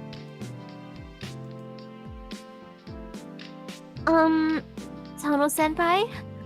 What brings you here today? I don't believe that any student council activities have started yet. Me? I have something to look up, so I came by. Well, this is quite convenient. I believe this story might be better known among the middle schoolers than the high schoolers. Ooh, what story, Tomo-senpai? You needn't look so eager to flee. This story doesn't really have anything to do with you, so you may as well relax a little. Yes, I will. And said Sale, and stiffened her back. I said relax. And she'll become more nervous for some reason. But I'll let that one go for now.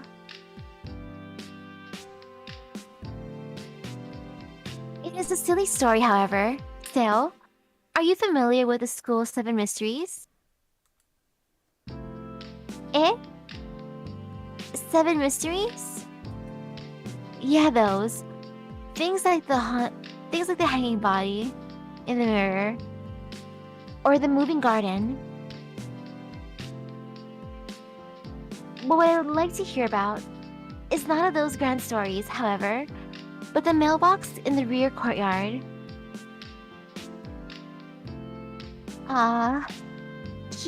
You mean the one in the story of the purple envelopes? I had to wonder if she really understood how important this topic was. Had her face suddenly shone. I'm always charmed by this girl's cute, animal-like way of showing her every feeling. Just seeing a girl this innocent makes me want to torment her mercilessly. A swelling tide of sadism that my reason is forced to keep suppressed. Poor Sale. Yeah. Yes, that mailbox. Are you familiar with the story, Sale?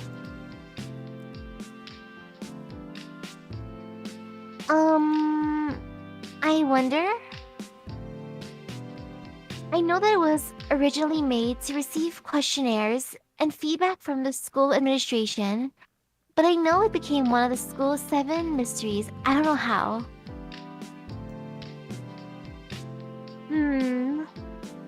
So that was something for the school administration. I'm impressed, Sale. You know such a thing. It's quite embarrassing, but the truth is that I found out about this when I was made to clean out the old storeroom as a punishment. I was breaking some school rules, you know how the dorms lights out time is so early, right? That early, there's no way I could finish my paper on time. So I was working in one of the bathrooms when the teacher found me. Happy or embarrassed, Sale smiled widely. Gotta be careful. This one is dangerously cute. I see. But what were you doing? But what you were doing isn't important. I mean, it's unimportant. But you get punished. And just for the punishment, you were told to sort out the old postal items. Yep, that's right. The teacher I was working with at the time told me all about it. Originally, the mailbox was for students to make demands from the administration. That's why the sender didn't write their name. Just like you didn't write your name on the survey, right? I see. Surveys also need no address, but the letter would consist of nothing but the actual contents. But there was some special meaning to those purple envelopes. Seems like there was. See, these days, we take surveys in class. But back then, a student could only make suggestions to the administration at any time. Since they were delivered through a mailbox, the purple envelopes were there to differentiate them from normal letters. So, then any letter with a purple envelope was consigned to the faculty room. That makes sense. But why that became one of the 7 mysteries is still unclear. But at least I know where I should go next. So then, all the letters that have been received should be in storage somewhere. In the library? Yes, that's right. The secondary library. Librarian's office. I think they were on the lower shelves on the eastern route. I see your memory is as impressive as always. Thank you. Thank you, Seo. You have been quite helpful.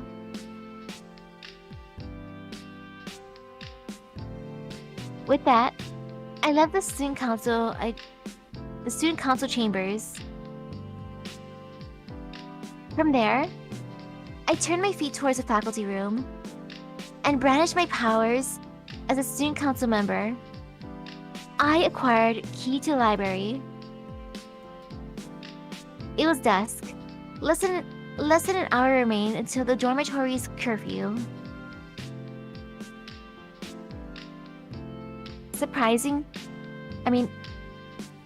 It was dusk. Less than an hour remained until the dormitory's curfew.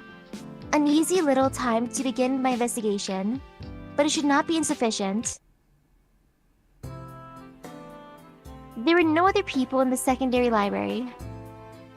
Originally, this was a school storage room. It had been upgraded to a library, so it wasn't popular among the students and had a few customers. Although I shouldn't be saying customers here. Pointlessly muttering, I crossed the library.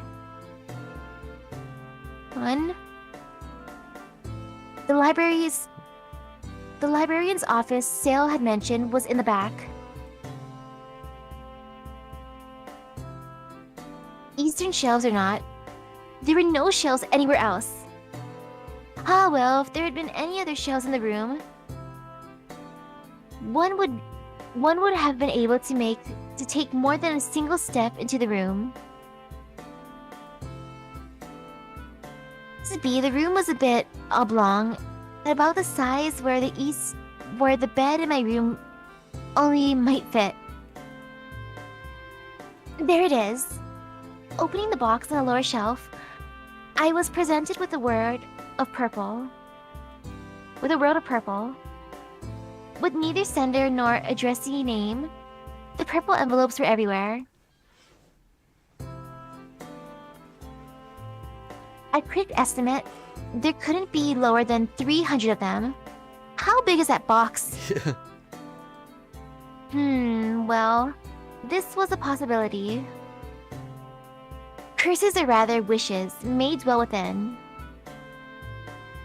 Remembering nothing more than the varied wishes of the masses were here collected and should they ever be brought to light, which surely produced nothing but regret. But beyond that regret was hope.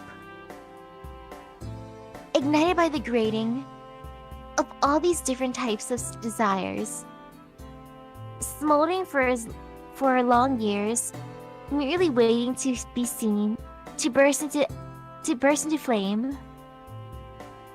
However, in the first place, this school lacks that sort of effect, that sort of conflict. With nothing but empty ceremony, nothing ever happens, I guess.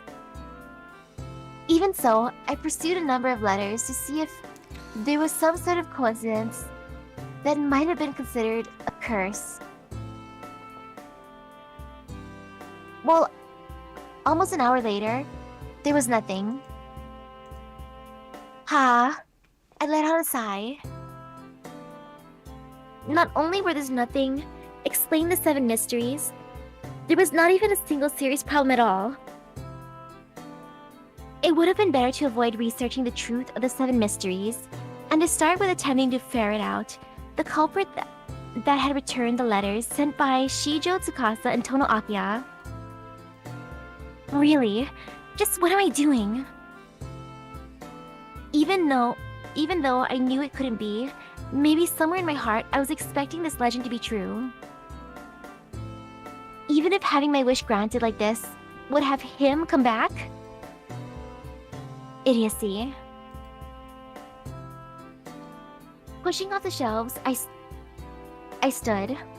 I noticed a sticker attached to the boxes on the shelf.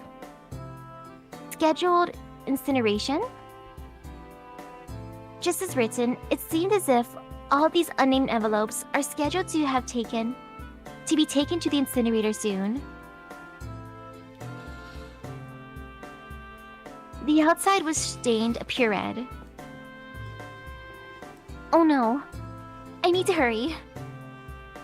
I wouldn't make the dormitory curfew in time.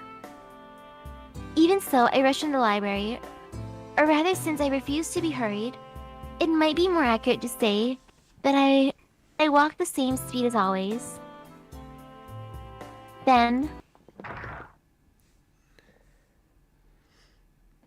that was surprising. Books in front of me, in fact the entire bookshelf, had collapsed, a quite unusual event. I would have been pinned beneath, I think. I wonder if you can call this good fortune? No, no. This is without a doubt misfortune. These recent few days where my feet have slipped on the stairs or my fingers have developed mysterious cuts. And I've been unable to relax.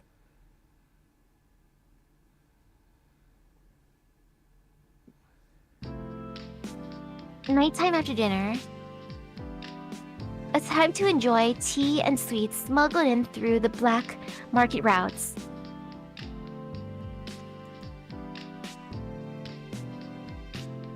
Hey, Hane. How was Shijo-san's injury? It looked painful. From the middle of her middle finger cutting down almost 10 centimeters, you know.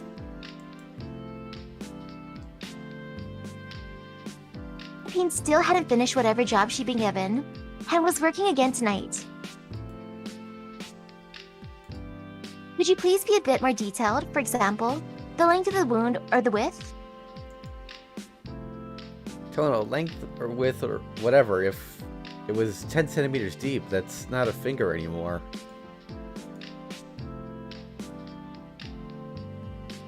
Soka was quite correct. If you swallow Hanepin's words as given, Shijo Tsukasa would right now be grieving over a 4-fingered hand.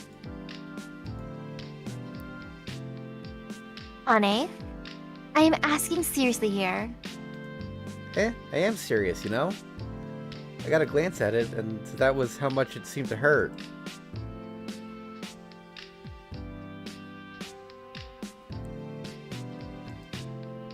Oh, Hane feels the pain of others tenfold, which, I mean, a 1 centimeter cut, still, that's quite deep. Not something that could be laughed away as an accident in cooking class. Oh wait, not sure who's talking now.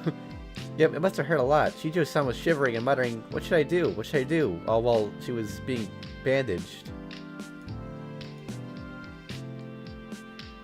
So they looked up at each other. Ignoring Hanepin, who didn't know about the letter incident with Shijo Tsukasa, while Soka and I did know.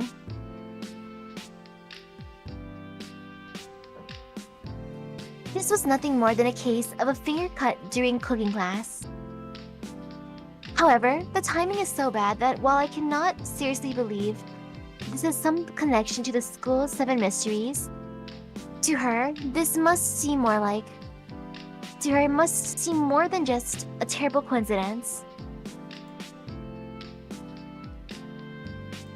It's alright. Nothing for you all. Oh, it's alright. Nothing for you all to be concerned over.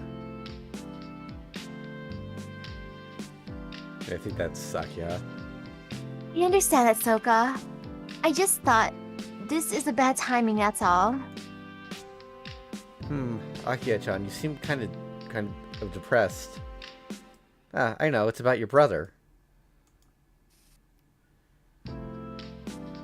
Phew, that was close. I nearly spit out my tea.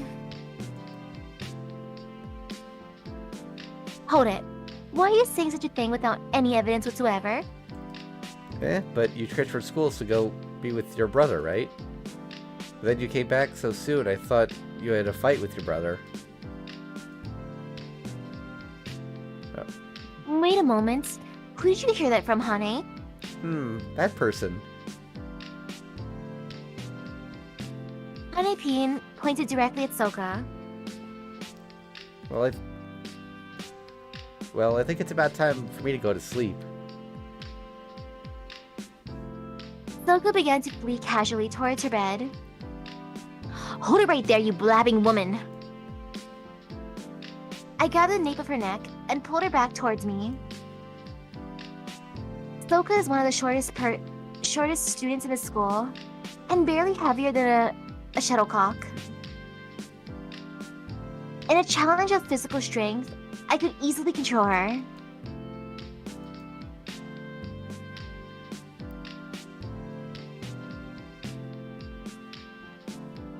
I think that's Sakia. Okay. What a shame. That you would turn out to be the one saying all the stuff about Tono Akia has a brother complex, Soka. Isn't this what they call the traitor within? They're making out. You there, shut up. I flung the slipper at the carefree gallery. Ouch.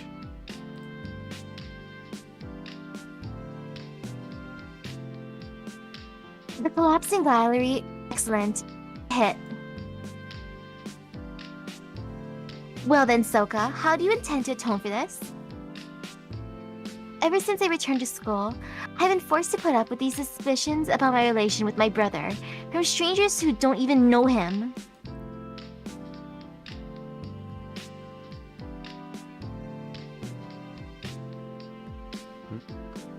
Do you have even a single millimeter of comprehension as to how irritated I am? Gripping Soka's arm, I pulled her face close. As if she could sense how serious I am. She gave a rare, twisted expression. Wait, you misunderstand, Tono. Hane was lonely, so I just tried to give her some comforting words, that's all. It's not like I thought it was interesting to spread it around the school or anything.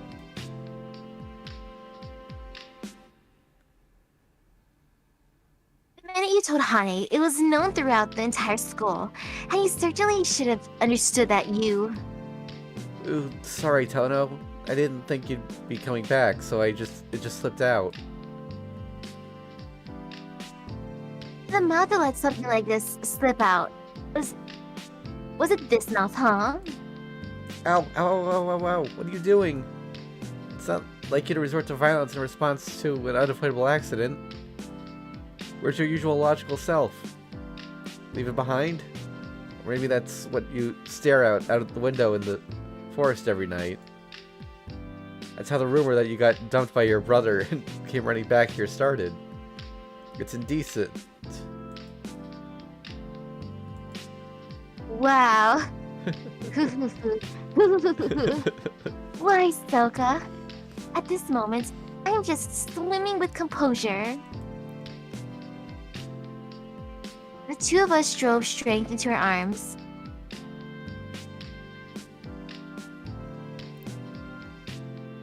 You know, or whatever, even if Soka has her strange defensive arts and ghostly footwork, once I've got a grip on her, She's nothing more than a short girl. Normally, when she's impossible to catch hold of. But this time, I would. Okay. Wow, Aki-chan's good. Wow. In It's- an instant, all the strength left my body.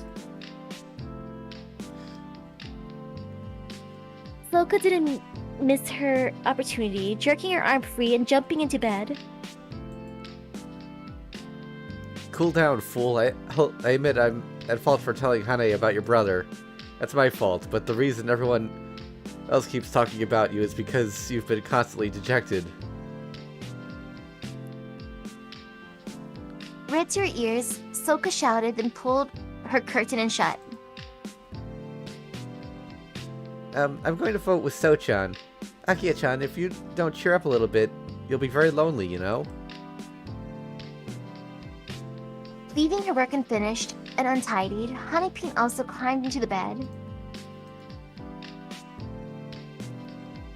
With a sudden change in atmosphere, somehow, I didn't feel like drinking any tea by myself. I understand, I'll just go to sleep, alright? Unfortunately, I turned off the lights. Ungracefully, I turned off the lights and climbed into my uncomfortable bed.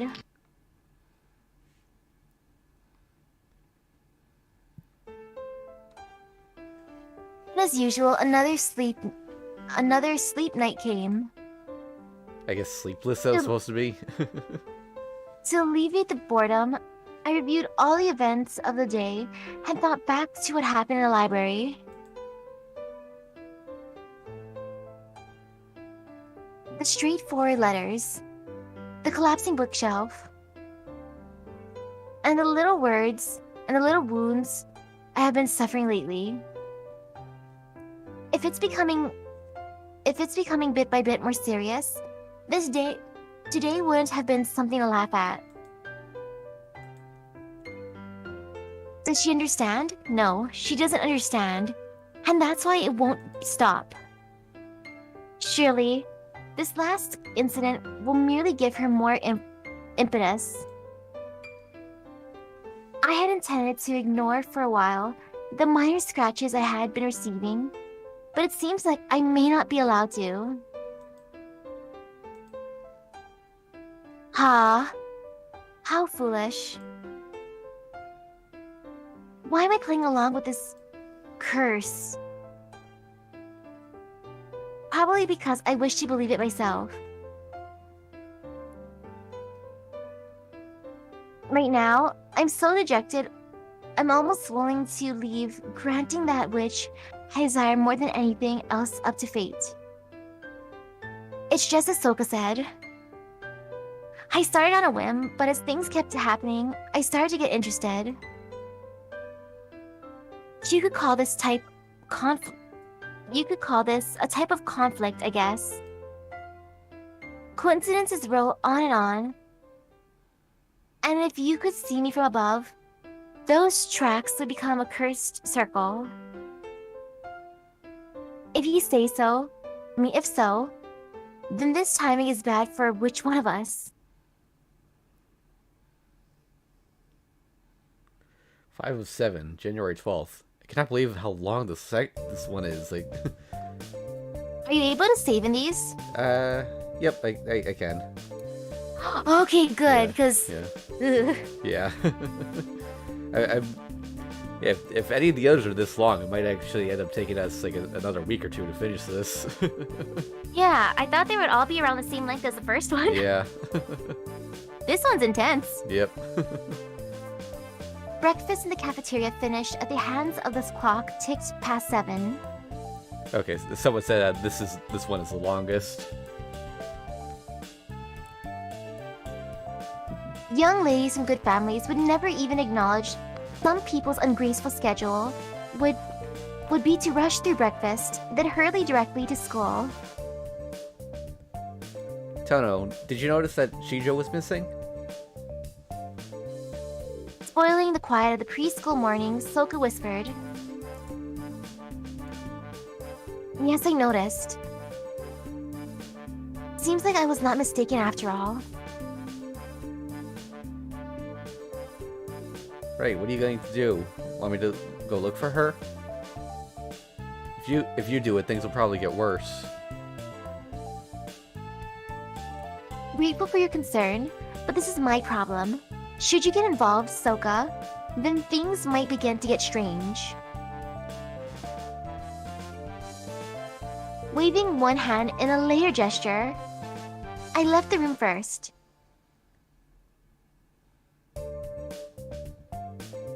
Shijo Tsukasa's room was a double, wasn't it? In fact, now that I think about it, this all started when Shijo Tsukasa's roommate complained. Shijo-san, this is Tono. I knocked on the door. No reply, just the rustling sound of movement inside the room. Shijo-san, I wish to speak with you. Would this be a good time? Another knock. The presence in the room became more agitated. Shijo-san, I do not have that much free time. There is something I wish to confirm, so if you will excuse me. I placed my hand on the doorknob. At that moment, the unpleasant sound of a chair being thrown at the wall. Shut up. Don't you dare come in, Tono. Subsequently, I could hear Shijo Tsukasa's shouts. Other students wondering what was happening began to look into the corridor. What a bother. Like this, if I were to force my way into the room, there is no telling what sort of rumors may start. Since all I came here for was to ask why she had not attended breakfast, I decided to quietly withdraw. Tono-san? One of the gallery spoke to me from a safe distance. Good morning. I'm so sorry for creating such a fuss so early in the morning. Making a first-rank smile, I responded to the speaker. As if relieved at my smile, the unfamiliar student relaxed.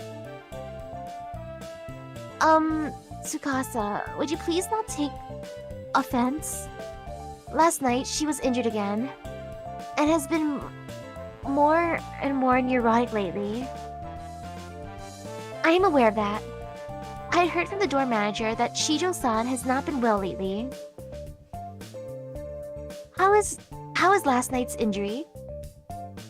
Well, she won't let any of us see it. Anzo, that is, Tsukasa's roommate, well, Anzo got chased out of the room, and Tsukasa has been closed up in there ever since then. It was a pretty bad burn, so I guess she just didn't want other people to see it. Wait, I thought it was a cut. Yeah, I guess she also got burned. The same, like, multiple injuries have been happening, so... That makes sense. Burns are not something to go around showing other people. If I were in Shijo-san's place, I would not go out in public until I was completely healed.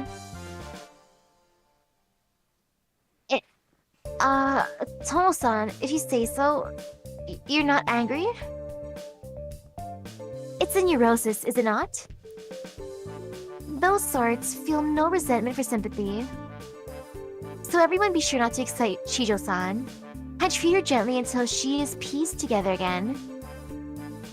Or at least, I want to be able to ignore her for the next 2 days. Uwa, Tono-san, ever since you returned, you become so serene. It's quite a difference. Is that so? I have not changed at all, though. Really? The student seemed to question, then returned to her room. There is one thing I forgot to ask. What is it, Tomo-san? Where was Shijo-san injured? On her face? Or was her hair burned? Eh? After looking at me wonderingly for a moment, she responded that the burn was on Shijo Tsukasa's arm.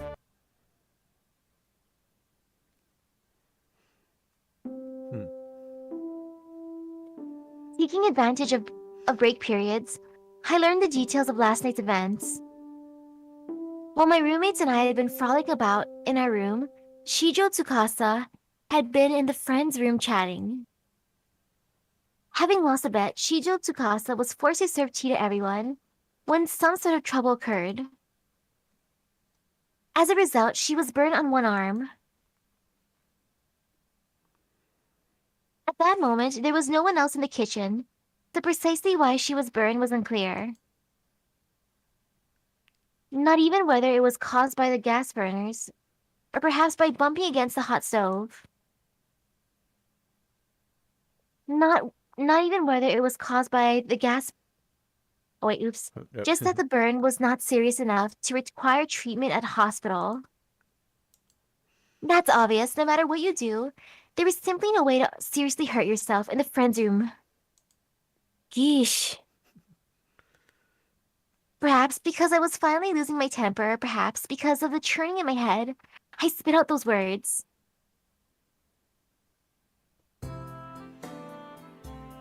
My feet lead me to the student council room. Hello, Tono-senpai. I've come in private business, but for some reason, Sale was waiting for me like a puppy wagging its tail. Good day, Sale. Are you here to do more sorting? Yep. And I also did a little investigating about what you said yesterday. What I said yesterday? Oh, do you mean about the purple envelopes? Yes. I thought it'd be great if I could help you out a little. I only found out a little, though. I see. Thank you for all your efforts, Sale. Sale, I almost feel bad having you spend your time for me like this. No, it's nothing like that at all. Later, I just happened to run into my teacher and ask about it. That's all, so really, if you start thanking me, I'll feel awkward. Ooh, that same defenseless smile that makes me want to do something to her. When Sale becomes a high schooler, I'll be a senior and retire in the student council. Maybe it would be wise to start making preparations to transfer into the student government for that time. So then, Sale, what have you learned?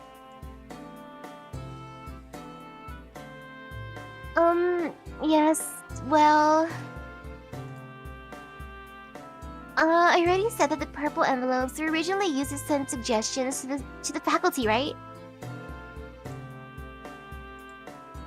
But we don't use that method anymore, so I thought there had to be a reason why it stopped. An excellent point. If only she were more calm and dignified, there'd be nothing to say against her. Well... that tradition stopped about 10 years ago, when someone jokingly returned a letter that someone else had sent. Except, the letter was an anonymous report of someone breaking school rules, and that someone who returned the letter was joking as much as they were threatening the student who informed in the first place, it seems. Sale finally noticed my expression. She probably knows how much I detest these sorts of stories. It's alright, please continue. Okay. Because the letter was returned, the request for help never reached the administration. That's where the wish went ungranted part came from. And then 7 days later, What? She died? Yes. That weekend, she left the dormitory and was killed in a traffic accident. This was, of course, an unrelated accident, right? It was. But that The that the quarrel centered on the letter was the truth. After that happened, the administration decided to stop using the method to receive requests. And eventually, it became one of the school's 7 mysteries. And then that wonderful story that if the letter is reunited but the wish is not granted, the sender will die was somehow attached to a purple envelope story? Right. Regretfully so, nodded Sale. Ha.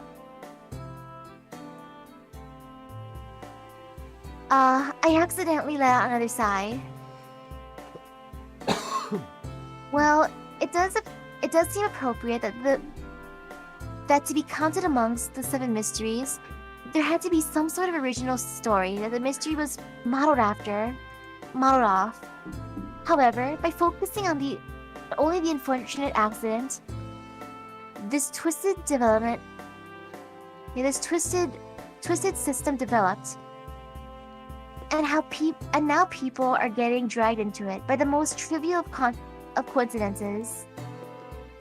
How silly! It is all backwards.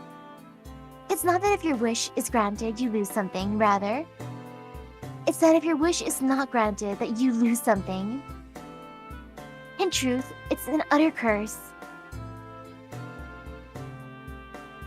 And then came the something lost. What would be the practitioner's life. Oof.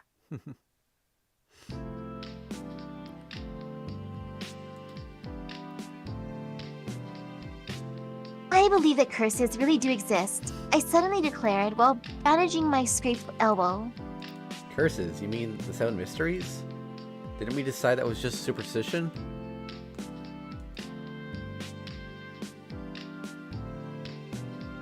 Not the 7 mysteries, whether coincidence or contrived. I was thinking that should the cycle be done just right, that it is possible to curse someone.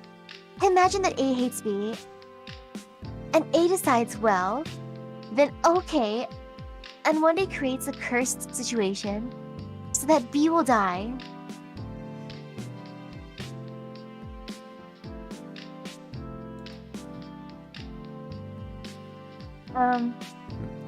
But why? Oh. What? Oh. What's with that? In other words, A hates B, so A hires a hitman. Then, on the appointed day, the hitman 6 B's feet in concrete and chops her into the ocean. Is that what you mean? No, not at all. That is nothing more than going through the motions. That's not doing it yourself, fulfilling your objective without ordering others to act in your stead.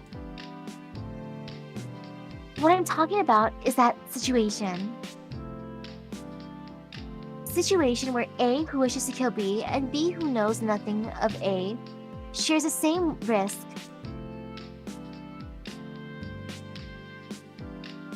For example, let's say that this room was full of landmines. Well, this conversation is getting extreme all of a sudden.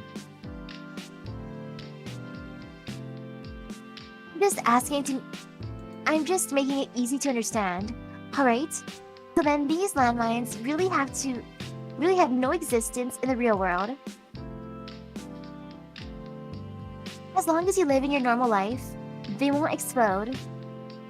However, should you do something removed from your normal life, for example, if Hane should use my comb, or if you use my towel, Soka, then those abnormal actions would cause you to accrue points. Of course, I too. Well, I could never do so, but if I were to steal Hane's precious cookies and eat them, then I too would accrue 2 points. Got it. And then, when that point total crosses a certain level, then the landmines react? Is that the plan?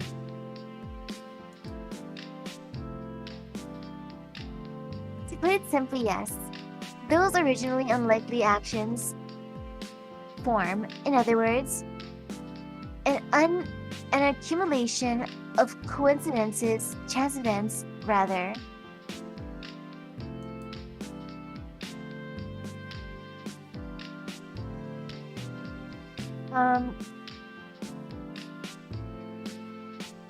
You're right there, Fine. Misaki? Seems like you're having trouble reading today. Like, some of it gets blurry. For some reason. Oh, maybe it's a problem with the video feed? Should I restart your connection there? Yeah. Okay. Yeah, let's do that.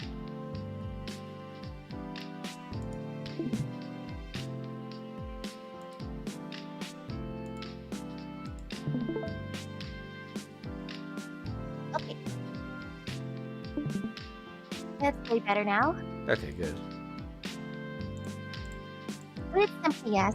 Those originally unlikely actions form, in other words, an accumulation of coincidences and chance events, correct? Should those chance events, those switches, be pushed again and again? Your mic's cutting out now. You sound like staticky or muffled. What the heck? Weird.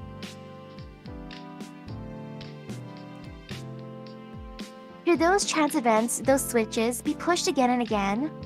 Then the situation would become changing stage. That is what I think a curse is. Alright, that sounds better now. What is in her box? Wait, let me, Oh, no, stop. Holy cow, that's like a wall of text now. Well, she's got the little mushroom mascot, and not sure what the other thing is. By the way, I like how she's just walking back and forth in the background while this conversation's happening. As another example, should Hane wish to use my comb, she would have to stand near my dresser. Since she weighs 5 kilos more than I do, that would place an additional burden on the floor. Should this happen 10 times, floor would mysteriously break, causing the room to collapse, and the pitiful Mizawa Hane would be singing with the angels. I see, but that's just sophistry. I mean, if the room could be destroyed by something like that, then you and I would be dead 20 times over. Right. That's why setting up the room to act like that would be curse. Both the ones who create the curse and those who participate must always watch out to see if the circumstances of the curse are about to be fulfilled. And because she is participating as well, the curse will show obvious hostility to its creator as well.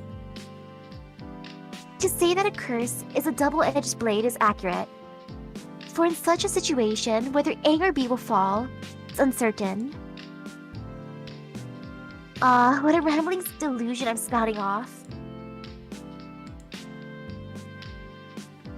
So what you want to say is that the superstition of the 7 mysteries is a curse, like that? But then, whose curse is it? By what you said, the situation is something man-made, not something natural, right? Just as sharp as always, Soka. Well, this purple envelope's thing would be a natural occurring curse. Uh-oh, what happened? Did you lose it again? For some reason the stream ended for me. But Okay. I guess natural occurring curse, I guess. This particular curse is quite uncommon. I can barely hear you now. I think our connection's just a little messed up. Yeah, it must be. Okay, you're back now. So normally it would never come to completion. I began bandaging my other elbow. This was the result of a dramatic fall during my return to the dormitory. Ah, you're doing that again? Geez, Akia-chan, you've been so beat up. Why have you been so beat up lately? The Oh, no, that's her. The instant our tangled conversation paused, Hanepin's voice cut in. Wow, that looks painful. Akia-chan, you've been getting hurt constantly, but you said you've been fighting. You haven't been fighting, so what have you been doing? Brimming with curiosity, Hanepin gazed at my elbows. Then, Ah, this has got to be a curse. was her instant answer. Eh? Two voices in harmony. I applied disinfectant to the scrape on my arm and continued. To tell the truth, I too sent out a letter and had it returned. That was 5 days ago, the same day the Shijo-san did. Hanepin, uncomprehending, merely looked confused. It's just too funny. Soka, well, just as expected, grabbed her stomach and exploded in mirth.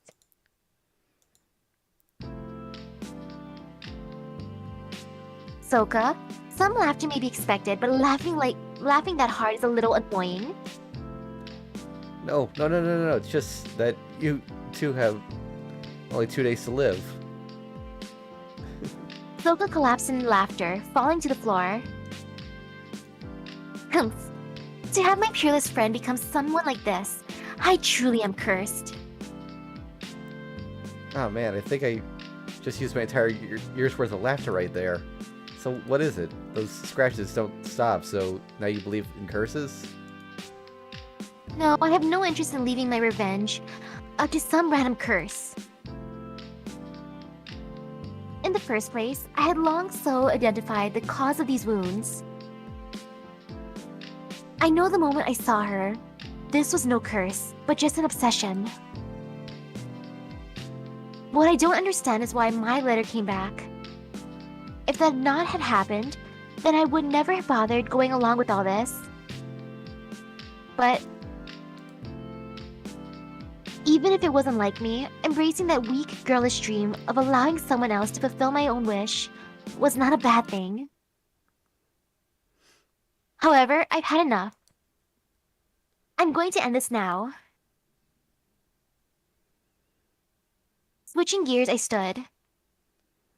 After that was a brief. Without hesitation, I walked to Shijo Tsukasa's room, turned the doorknob, and entered.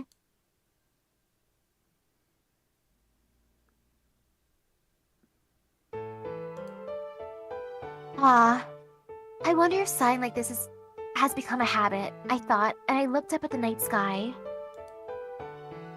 Unfortunately, Shijo Tsukasa was not in her room. Her roommate Anza was not there either, and after leaving my room with that caustic declaration, I couldn't simply walk back having done nothing. So I came here to the dormitory roof to enjoy the breeze. The winter was cold. Cold enough to make the word cold seem laughably inadequate. In this weather, it would not be surprising if it started snowing. So however much I wished... Oops, sorry. So however much I may desire to, I cannot stay long. And if I went to the friend's room, I'd end up like that. Should I head to the friend's room, I'd have to deal with all the good intentions of the middle schoolers. And then the high schoolers who think that if they don't greet me properly, something terrible will happen. And whom in their great fright would be unable to speak diplomatically. Why do all the girls the same age as I am look up to me as some sort of fearsome older sister? Well then, what shall I do? Hugging my arms around my shivering body, I walked across the roof. I seem to remember that you can see the courtyard from here. The mailbox in the rear courtyard, that was the start of all this, was removed. But I wonder if the other mailboxes are still around. Eh? I reached out a hand, but there was nothing for me to grab. Falling. Suddenly pushed from behind, idiotically, I fell from the roof of the 4-story dormitory towards the earth below.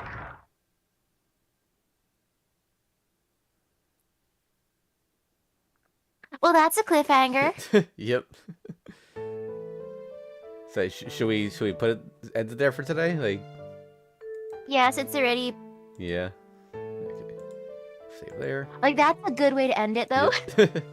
All right, yeah. So tune in tomorrow, everyone, for the conclusions of that story. Even if the others are as short as the first one, I think this is gonna go into next week too. But yeah, thanks for watching, everyone. We'll be back tomorrow at the same time.